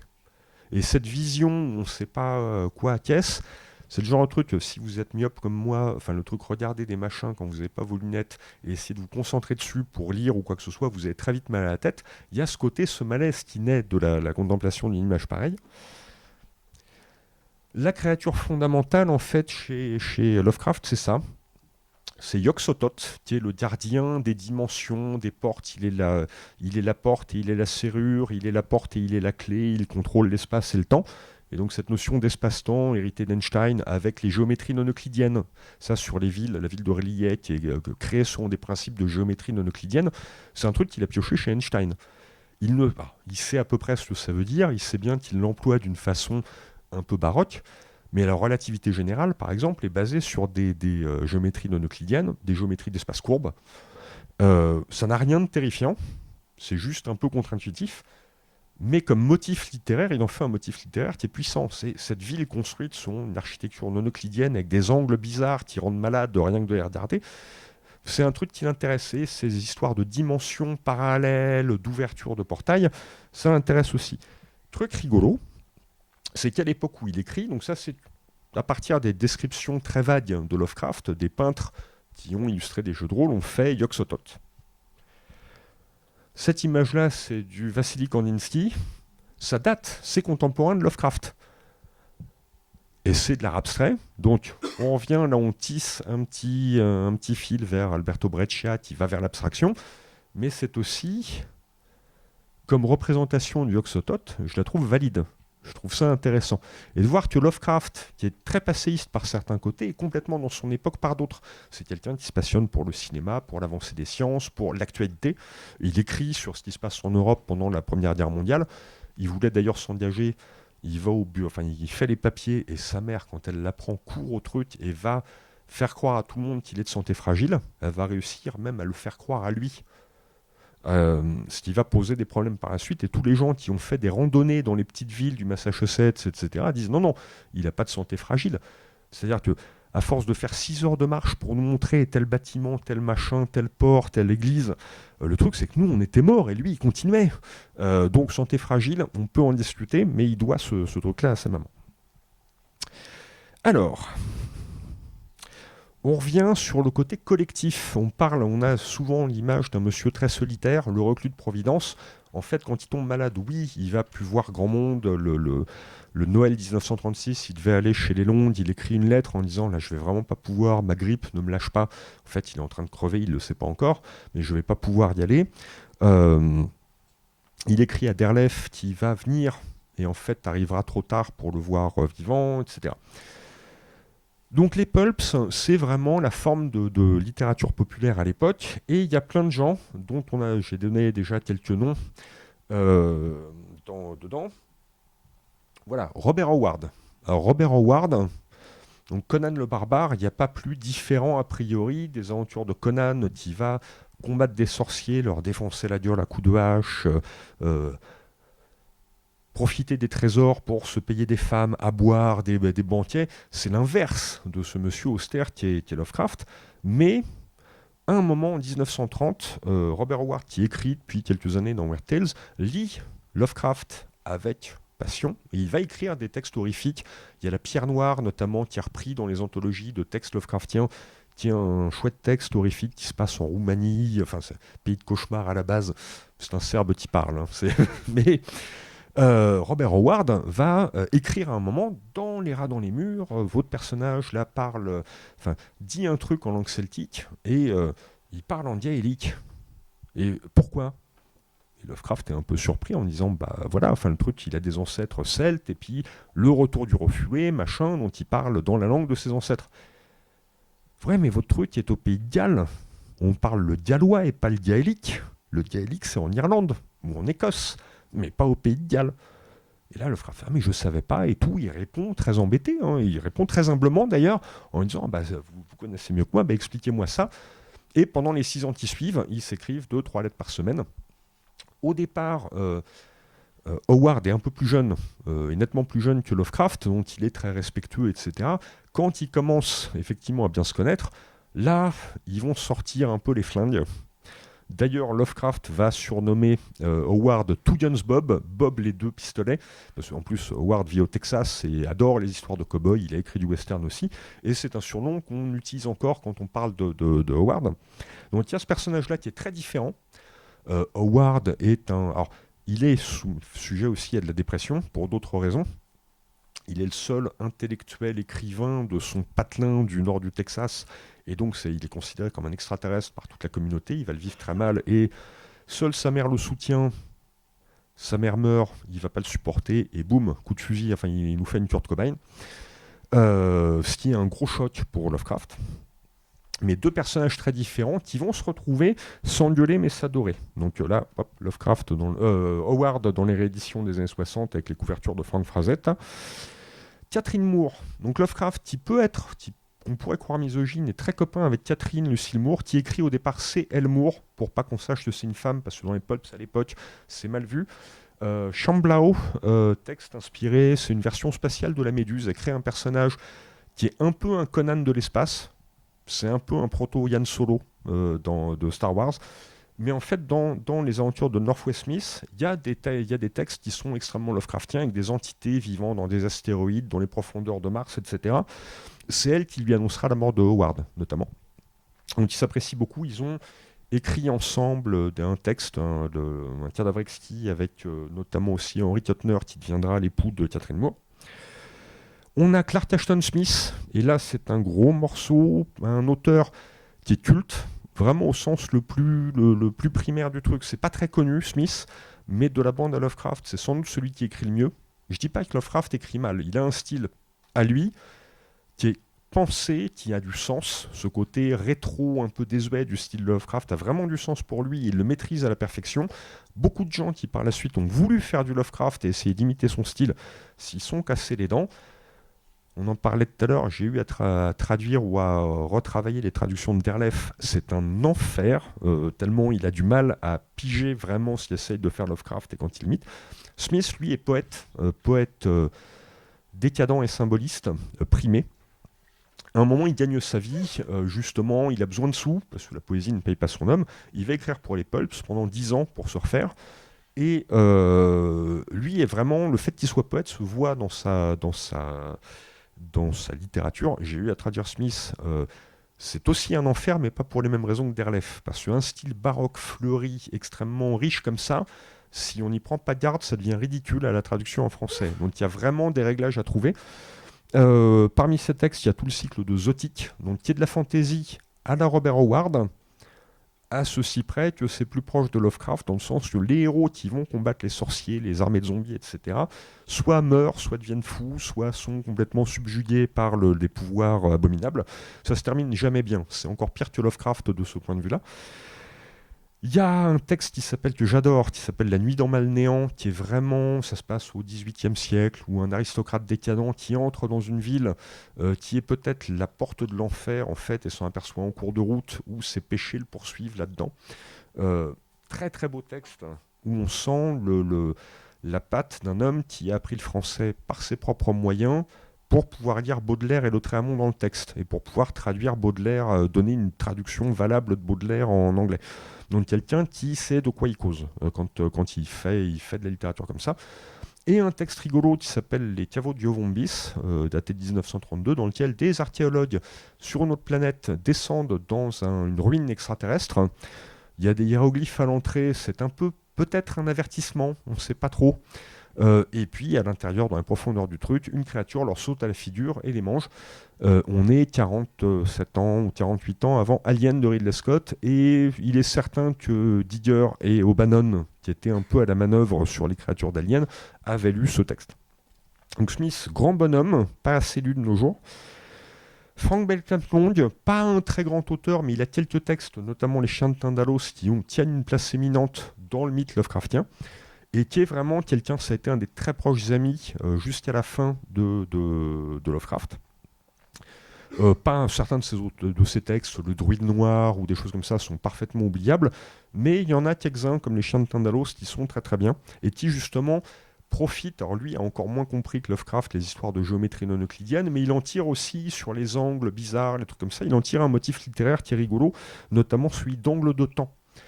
Dans l'espace-temps einsteinien, il n'y a plus de distinction fondamentale entre l'espace et le temps. Et donc, le Long en tire l'idée qu'il pourrait y avoir des angles dans le temps, et que c'est par ces angles que passent les créatures qui vont bouffer le malheureux personnage.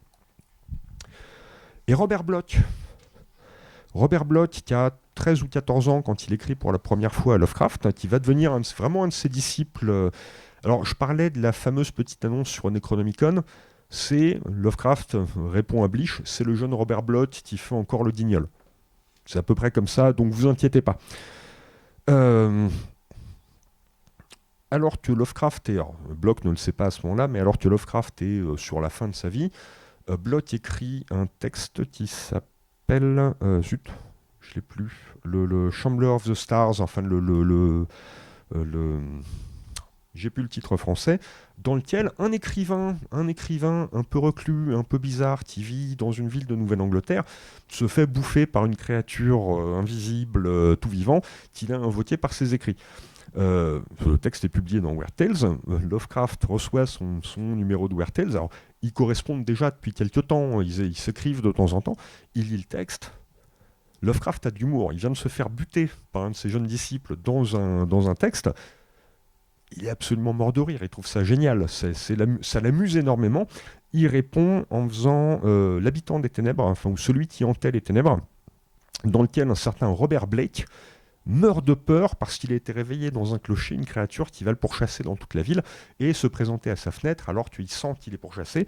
Et donc le type fait une crise cardiaque et meurt de peur en voyant la créature qu'il a lui-même appelée. Et donc ce personnage, c'est Robert Bloch. C'est le dernier texte que Lovecraft écrit seul, à l'été 1936, je crois, ou un petit peu avant, ou au printemps 1936. Et Bloch, après la mort de Lovecraft, Bloch n'y répondra que des années après, avec un texte qui fait un peu la synthèse, enfin qui donne une conclusion à cette espèce de cycle qu'ils ont écrit à 4 mains. Pour la petite histoire, Robert Bloch, vous le connaissez.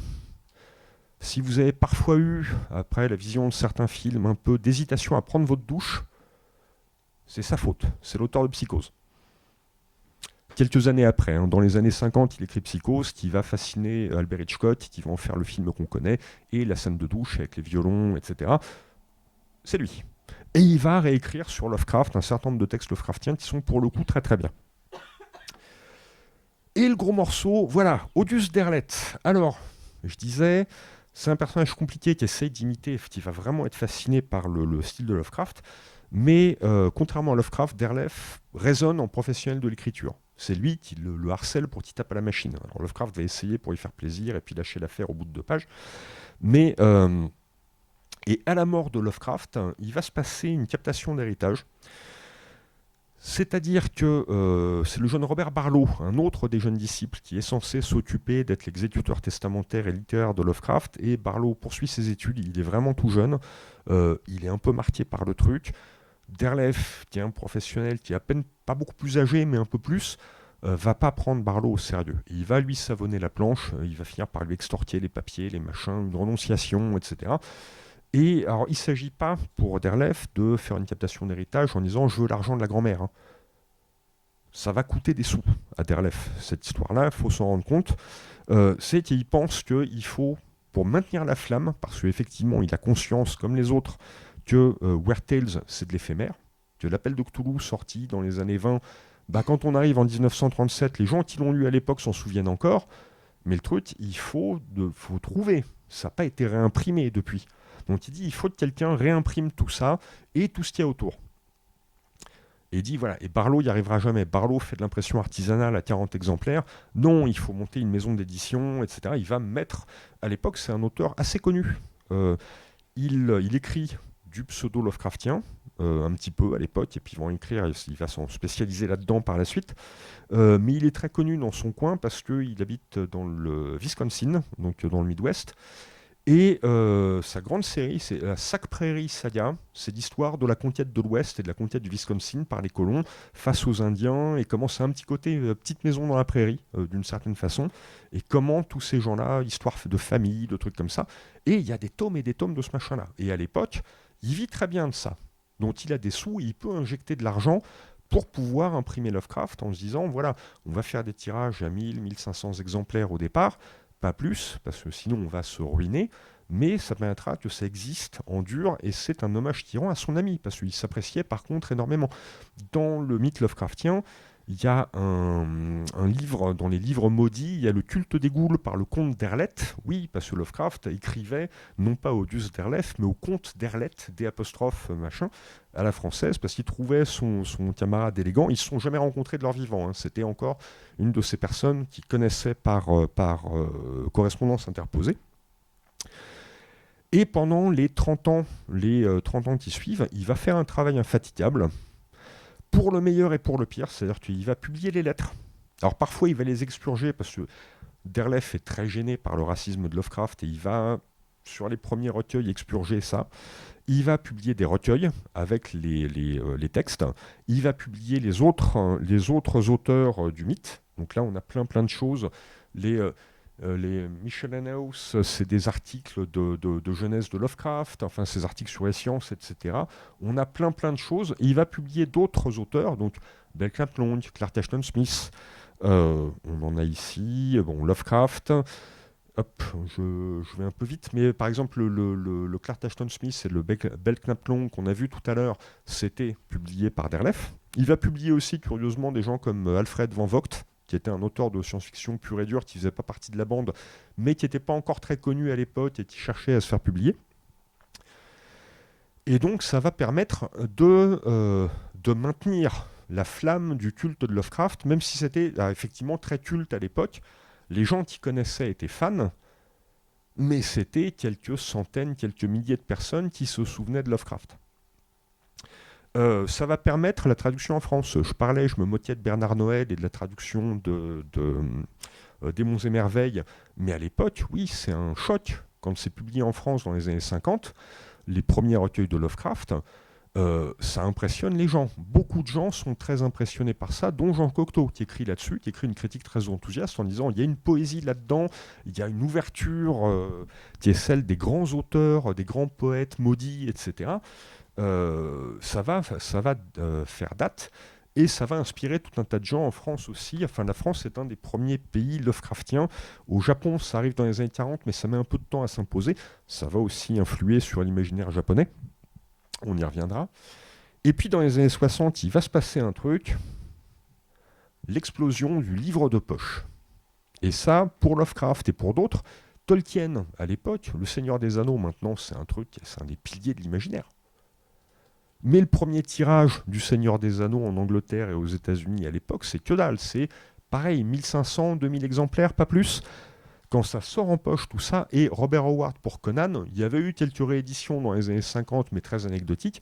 La sortie en poche va faire tout exploser. C'est-à-dire que plein de gens vont découvrir Lovecraft, vont s'apercevoir qu'ils étaient passés à côté d'un truc, où les jeunes qui n'avaient pas connu l'époque des pulps vont complètement se passionner pour ça. Et à partir de là, Lovecraft va être partout. Ça va être des auteurs qui vont le citer, dans des nouveaux auteurs d'une autre génération que la bande à Lovecraft qui vont le citer, qui vont utiliser ces codes. Si vous avez connu le film La Forteresse Noire de Michael Mann, c'est inspiré d'un type qui est fan de Lovecraft, et dans le roman La Forteresse Noire, il y a des références directes et explicites, peut-être même un peu trop, à Lovecraft. Et il y en a d'autres sur lesquelles on va revenir. Il y a des compilations, ça c'est vendu sous le nom Howard Lovecraft, il y a en fait 2 textes de Lovecraft dedans, dont l'appel de Cthulhu, mais il y a des textes de Frank Belknap Long, de Auguste Derleth, de Clark Ashton Smith, de Robert Howard, qui vont poser ce côté collectif de l'œuvre très tôt. Couverture de Tibor Xernius que j'aime beaucoup. J'avais découvert ça en bibliothèque, il m'a valu ce bouquin-là quelques nuits blanches. Le côté secte avec les adorateurs de Cthulhu, d'autres compilations avec des auteurs. Alors là, bon, on n'a pas les grands, c'est-à-dire que Lynn Carter, excellent éditeur. La fantasy, justement, Seigneur des Anneaux et des romans comme ça, ou les rééditions d'Howard, on lui doit. Donc, excellent éditeur de fantasy et d'imaginaire. Auteur épouvantable. Ses suites à Conan sont atroces. Ses séries dans le style Conan comme Tongor, c'est abominable. Mais par contre, et ses Lovecrafteries sont sont pas très bonnes, on va dire. Mais il fait partie des gens qui vont propager les choses. Dans les années 70, des auteurs de BD s'y mettent. Je parlais de Brescia et de son goût de l'abstraction. On a les Japonais qui s'y mettent. Alors ça, c'est beaucoup plus récent, mais c'est Le Cauchemar d'Innsmouth par Gutanabe. Si vous aimez le style Lovecraft, lui va contourner le problème du côté irreprésentable de certaines choses par Lovecraft, par une surcharge graphique qui est très intéressante. Il y a eu l'an passé à Angoulême une superbe expo de Gutanabe, et le catalogue d'expo doit encore se trouver, et je recommande vivement, c'est très intéressant, et c'est des mangas très agréables à lire. C'est devenu tellement mainstream qu'il y a eu un épisode de South Park avec Cthulhu. Cthulhu apparaît dans Rick et Morty, dans le générique de Rick et Morty. On a même des abécédaires, c'est pour Cthulhu. Enfin, on arrive, et des peluches. J'ai à la maison un petit Cthulhu au crochet tout mignon. Des comics, on a parlé de Druillet, mais un auteur français, franco-allemand comme Andreas doit énormément à Lovecraft. C'était d'ailleurs mon premier contact avec Lovecraft. Ici, Craig Russell qui adapte de l'au-delà. Et là, hop, une case de Batman. Parce que oui, en dehors de, je vous avais dit, j'avais teasé le truc, il y avait Julius Schwartz qui a un lien direct entre Batman et Lovecraft. Mais où sont enfermés les criminels de Gotham ? Allez, Arkham. Arkham, c'est la ville imaginaire du Massachusetts, créée par Lovecraft, où il y a l'université Miskatonic. Et il n'y a aucun rapport avec le fait qu'il y a Arkham dans Batman et avec Julius Schwartz. Parce que Julius Schwartz, il a croisé Lovecraft peut-être 1 ou 2 fois dans sa vie. C'est un truc, il s'est fait quelques sous, il a lâché l'affaire après parce qu'il a vu que le gars était compliqué, il est passé à autre chose. Ce qui fait que quand Schwartz est interrogé par Alan Moore dans les années 80, on dit « Ouais, il paraît que tu as connu Lovecraft, il était comment ?» Et l'autre le regarde en disant « Mais comment veux-tu que je me souvienne d'un clampin que j'ai croisé une fois il y a 50 ans ?» et dont je ne pensais pas qu'on en reparlerait 50 ans après, crois-moi. Donc là, c'est justement l'explosion du poche qui fait que dans les comics, à partir du début des années 70, c'est Denny O'Neil qui est un des grands scénaristes de Batman, qui va introduire l'asile d'Arkham. Il y avait des asiles non nommés, il introduit Arkham parce qu'il se dit, voilà, la folie chez Lovecraft, c'est un sujet, et donc l'asile Arkham, très gothique, très terrifiant, il y a un côté Lovecraftien là-dedans qu'on peut utiliser, et justement, il ramène... On sort dans les années 60, si vous vous souvenez de la série télé Batman avec Adam West et Burt Ward. Bon, on n'est pas sur le Batman de Nolan, on est même un peu un grand écart là-dessus. Bon, O'Neill veut ramener Batman vers le côté, la noirceur, etc. Si vous lisez, si vous avez vu le Doctor Strange de Sam Raimi qui adore Lovecraft, la créature qu'on voit au début du deuxième Doctor Strange, Shuma-Gorath, c'est pas une créature Lovecraftienne, mais c'est introduit dans les comics de Doctor Strange à l'époque par un auteur fan de Lovecraft qui n'a pas le droit, pour des raisons de droit et à cause de Derleth, d'utiliser des créatures estampillées mythes de Cthulhu, donc il va créer le sien, Shuma-Gorath, en utilisant les mêmes recettes qu'avaient utilisées les Belknap Long, les Clark Ashton Smith et toute la bande à Lovecraft. Et beaucoup, ça va énormément infuser dans les comics. Et comme je disais, Hellboy vient directement de là, et c'est absolument pas le seul. Ici, vous reconnaissez peut-être Alien, mais ça c'est avant, c'est quelques années avant Alien. C'est-à-dire que c'est ce genre de peinture de Hans Rudy Giger, gros fan de Lovecraft, qui vont servir pour créer la créature d'Alien. Cette peinture s'appelle Necronome 5. Donc là, le forfait est signé, on a du Lovecraft dedans. Alors, tout le côté sexualité chelou, on est bien d'accord que ça c'est un truc qui aurait violemment choqué Lovecraft. Mais le fait est, s'emparer de Lovecraft qui crée un outillage conceptuel, littéraire, etc., dont les autres, dont il permet aux autres de s'emparer même de son vivant, ça fait qu'on peut tous réinterpréter tout ça. On peut réinterpréter Lovecraft sous l'angle de l'antiracisme, et c'est très précieux avec, je vous disais, Lovecraft Country, la balade de Black Tom, sous l'angle des sexualités horrifiques, pourquoi pas, et sous pas mal d'autres choses. Les Japonais aussi, les tentacules et les Japonais, on ne rentrera pas dans ce débat-là. Et la dernière pierre au mythe Lovecraftien, c'est, et je vais pas tarder parce que là je vois, là au niveau temps on est bon encore. La dernière pierre au mythe, c'est dans les années 80, et là il y a toute une génération qui découvre Lovecraft par rapport à ça, c'est l'appel de Cthulhu, le jeu de rôle. Donc à l'époque le jeu de rôle, alors je schématise, mais c'est essentiellement Donjons et Dragons. Donc Tolkien. Des barbares, des épées, des magiciens, des boules de feu, une salle, un monstre, un trésor. Si vous avez connu cette époque-là, voilà, les anciens parmi vous ont connu cette époque-là.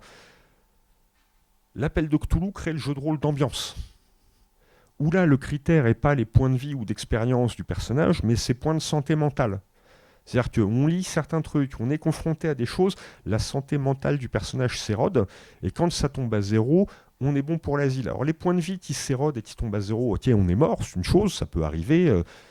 Une mauvaise rencontre avec une goule un petit peu chafouine et affamée, ça peut arriver.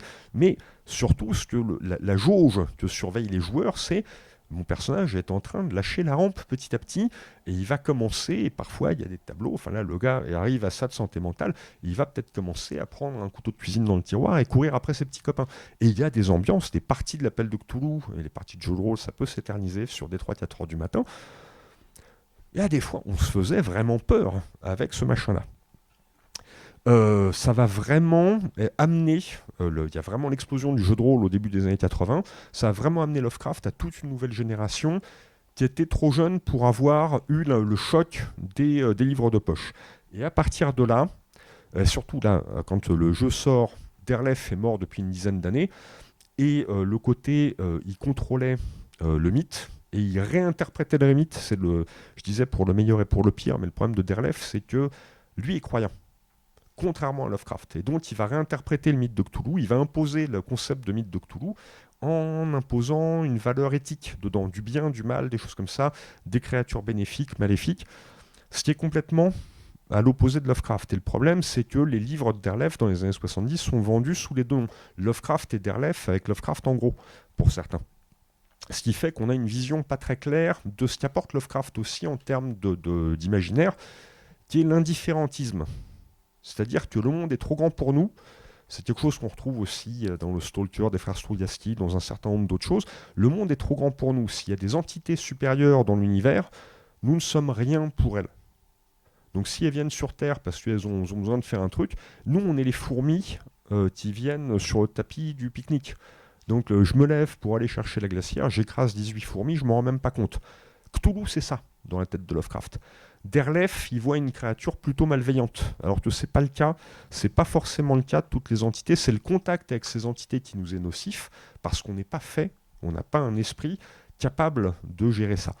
Et donc ça, il faut quelques années pour revenir pour comprendre à nouveau Lovecraft. Le jeu L'Appel de Cthulhu est encore sur le mythe tel que défini par Derleth, et c'est les éditions successives qui vont un peu débroussailler ça, sachant que Derleth, pour le jeu de rôle, c'est bien. C'est-à-dire que la trace de Cthulhu, par exemple, dont j'ai retravaillé la traduction d'époque, est pas un très bon bouquin, mais comme campagne de jeu de rôle pour l'Appel de Cthulhu, c'est vraiment cool. Il peut vraiment être utilisé comme ça. Donc, tout n'est pas acheté. Et donc, du coup, là, je parlais de l'irreprésentable. Le problème du jeu de rôle, c'est aussi ça, c'est-à-dire qu'on fait des tableaux avec taille comparée des créatures et machin, et le cycle vital de la créature, qui n'est pas du tout un truc, justement, Lovecraft laissait tout ça dans le flou. Donc, on parlait tout à l'heure de... le public s'empare de l'œuvre d'un auteur et elle lui échappe. C'est vrai pour Le Seigneur des Anneaux, pour Zorro, pour Tarzan, pour Les Trois Mousquetaires, etc. Il y a un moment où ça fait partie de notre patrimoine collectif et on joue avec. Et même Conan le Barbare, maintenant, il y a des auteurs qui publient des Conan pirates, alors Conan étant une marque déposée, mais la Bête du Nord chez Delcourt, c'est une BD de Conan où c'est pas marqué Conan sur la couverture, mais c'est Conan. C'est un peu pareil, bon pour Lovecraft, c'est un peu plus souple de ce côté-là, mais on s'amuse, plein d'auteurs s'amusent, mais plein d'auteurs mettent leurs briques et puis essaient d'ordonner ça.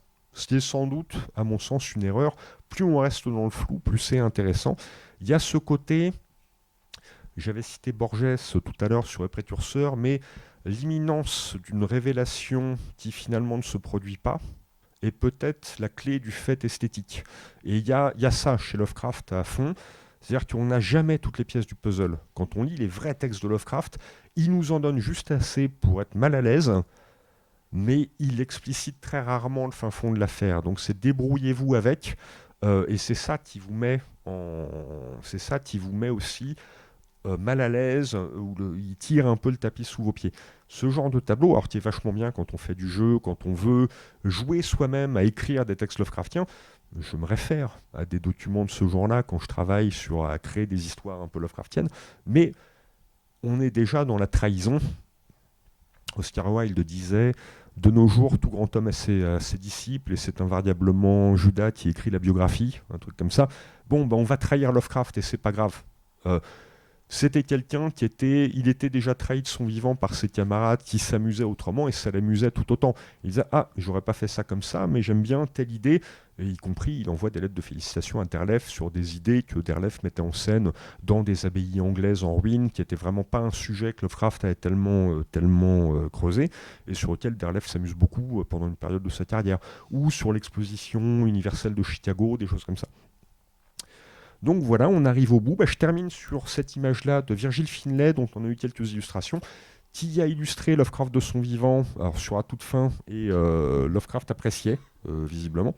Et celle-ci, alors qui a été faite après la mort de Lovecraft, mais le côté gentleman, Lovecraft, c'est quelqu'un qui estimait que tous les problèmes aux États-Unis venaient du fait qu'on avait viré les Anglais, et que l'abandon, et ça il l'écrit, on ne sait pas, personne ne peut dire s'il était sérieux ou au second degré quand il écrit ça, l'abandon du port de la perruque poudrée est la racine des problèmes sociaux qu'on a actuellement. Donc voilà, c'était une petite introduction à Lovecraft, à ce qu'il nous a laissé, à ses défauts qui sont nombreux, à ses côtés obscurs. Et si vous avez des questions, je me ferai un plaisir d'y répondre.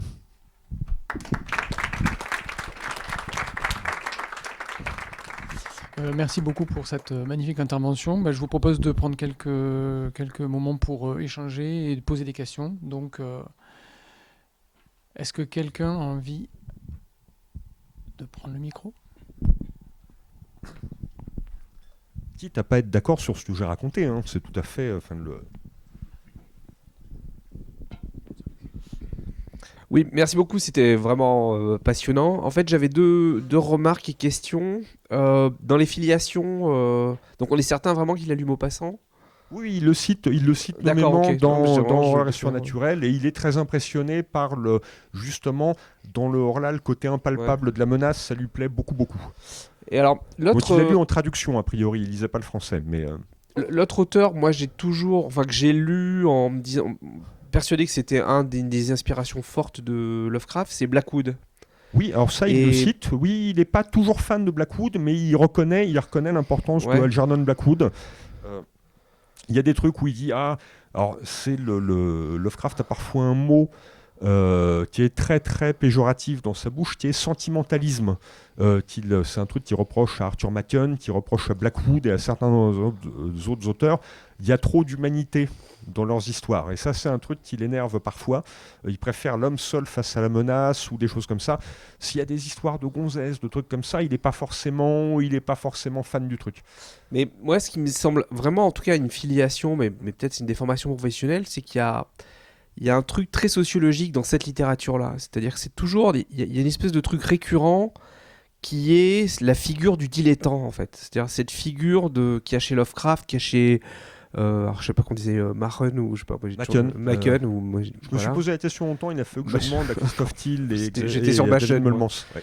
Mais il me semble qu'il y a quelque chose de... Alors qu'on a chez Lovecraft, chez Blackwood aussi, c'est-à-dire cette figure de la bourgeoisie, en fait, dilettante, qui est toujours dans une espèce de situation de loisir. Et il me semble que chez eux, il y a vraiment une lecture très classiste, en fait, du Alors monde oui, social. c'est évident chez Lovecraft, hein. Ouais, Et la racine du truc, c'est en fait, il y a les deux enfants jumeaux du début du 19e siècle qui sont liés, c'est le romantisme allemand, ouais. et puis qui essaime dans toute l'Europe, et le roman gothique, plutôt anglais au départ, mais tout ça va se mêler.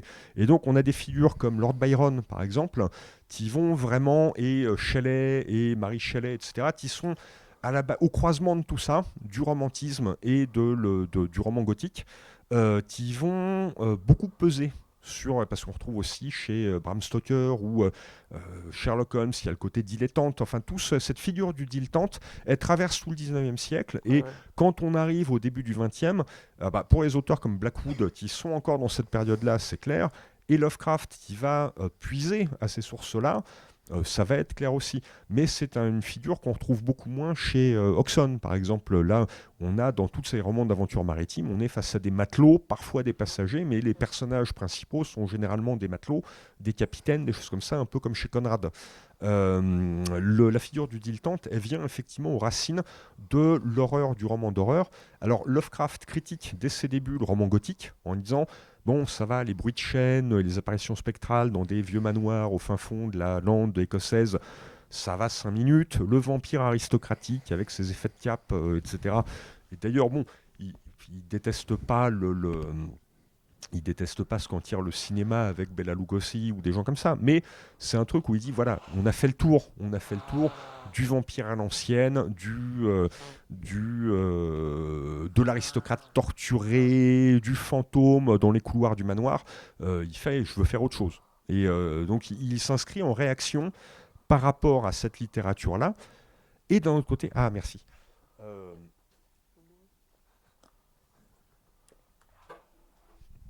Et d'un autre côté, il s'inscrit aussi, quand on s'inscrit en réaction à quelque chose, ça veut dire aussi qu'on s'inscrit dans la tradition. C'est toujours cette dialectique de la création, c'est je réagis à quelque chose, parfois très négativement, ça veut dire que cette chose m'influence. Et que ma réaction, et que je vais faire un inventaire aussi des trucs que je vais garder, parfois inconsciemment.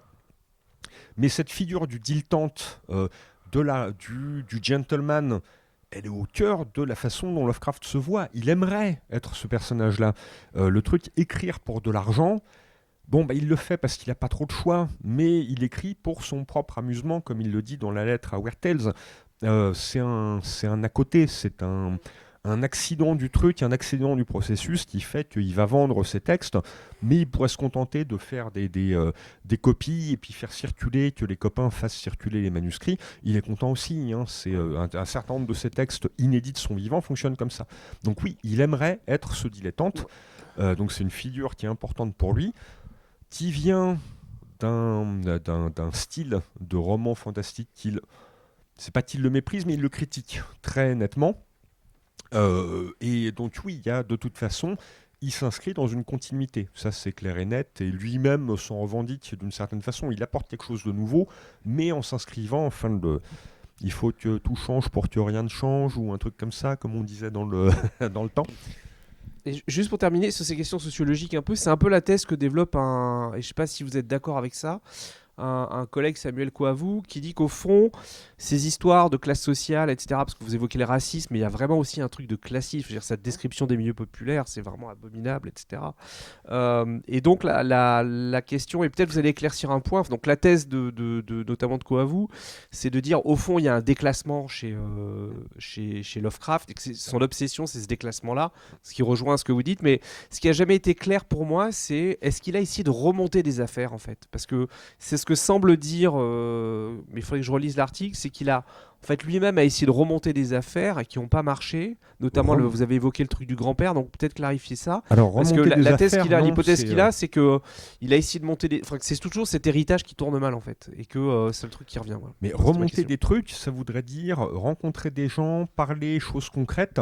C'est à l'opposé, enfin monter des affaires. En fait, tous les boulots alimentaires qu'il a pu faire, c'est Samuel Neumann et d'autres qui vont, à un moment, on lui présente Harry Houdini.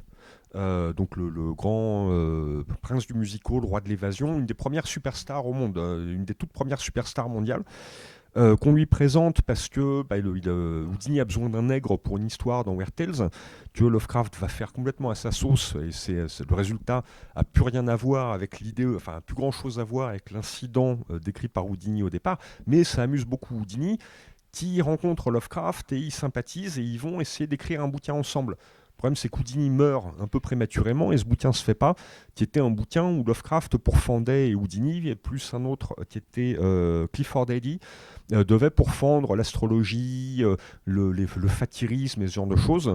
Donc c'était un truc de débunkage, enfin on parlerait maintenant de zététique, un petit peu dans cet esprit-là. Et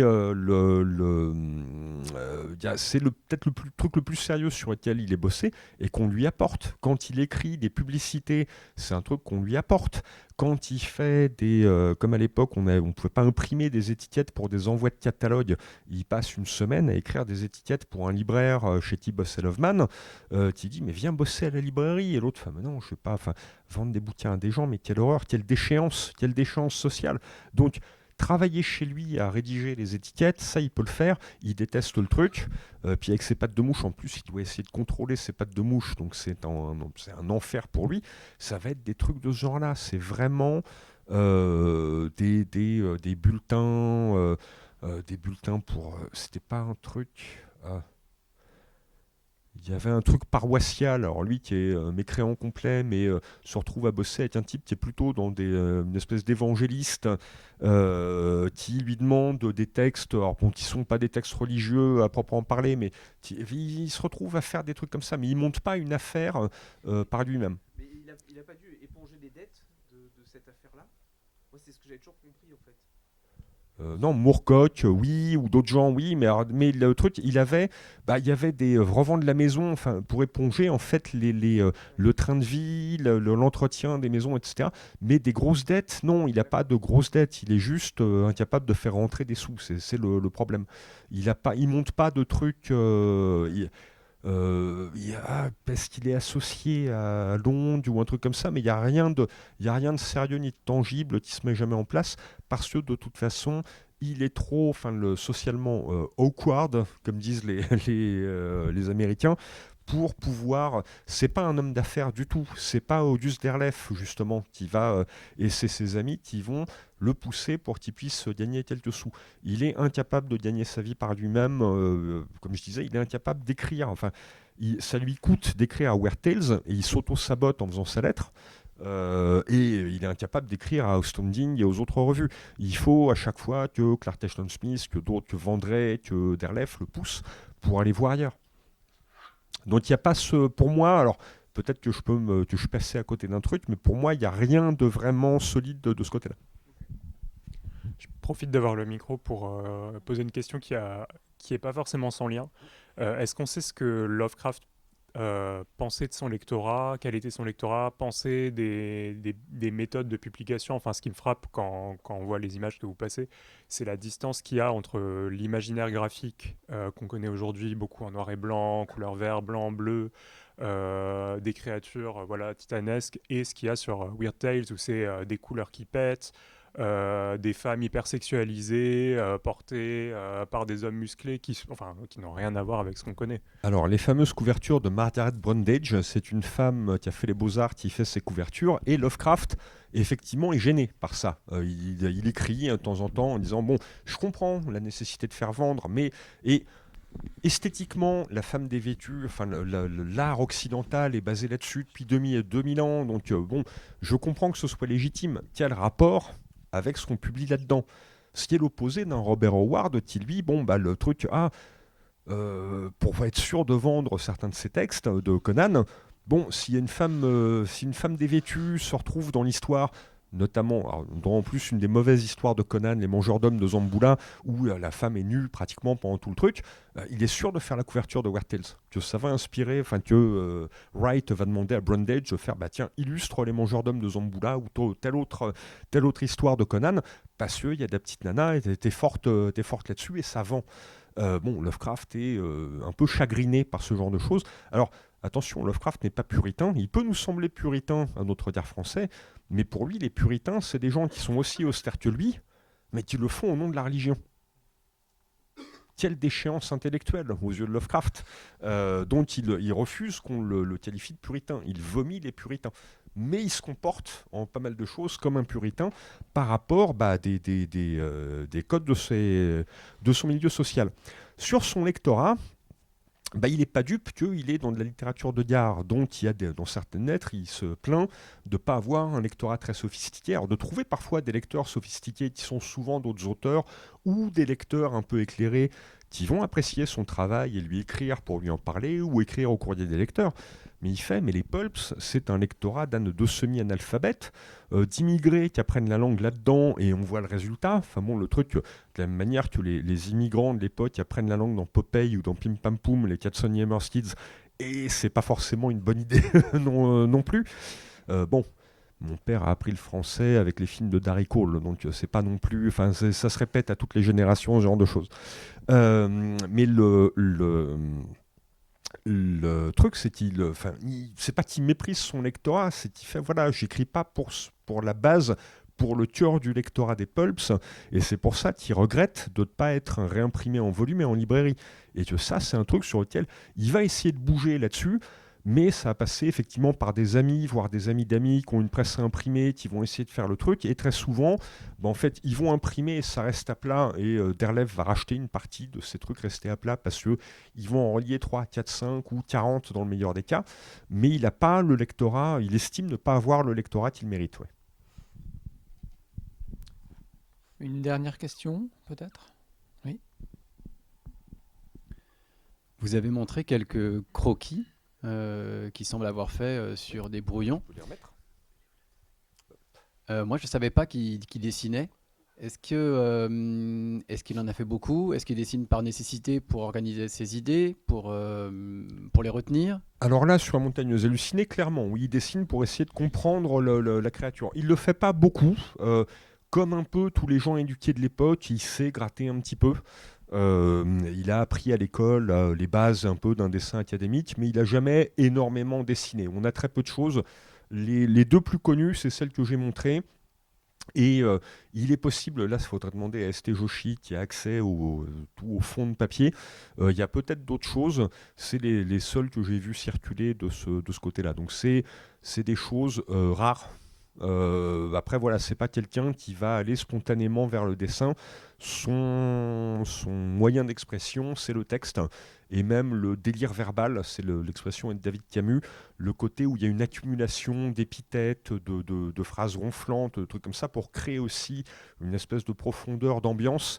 Ça va, c'est Christophe Thiel qui employait cette expression-là pour la couleur tombée du ciel, où justement, comme il doit passer un truc qui est impalpable, c'est une couleur qui est nocive, il va passer par des périphrases, des choses comme ça, et c'est ça qui l'intéresse. Vraiment, l'expression par par le verbe.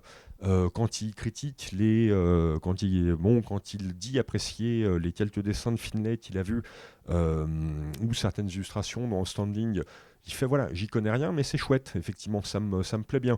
Quand il critique Brundage, il fait j'ai rien contre cette dame-là qui fait son travail, mais ça me choque qu'on ait que l'emballage de la revue soit comme ça. Donc c'est vraiment pas un dessinateur à la base, mais comme toute personne éduquée de l'époque, il est capable de taper un crotty. Merci beaucoup pour cette Merci très belle à vous. conférence.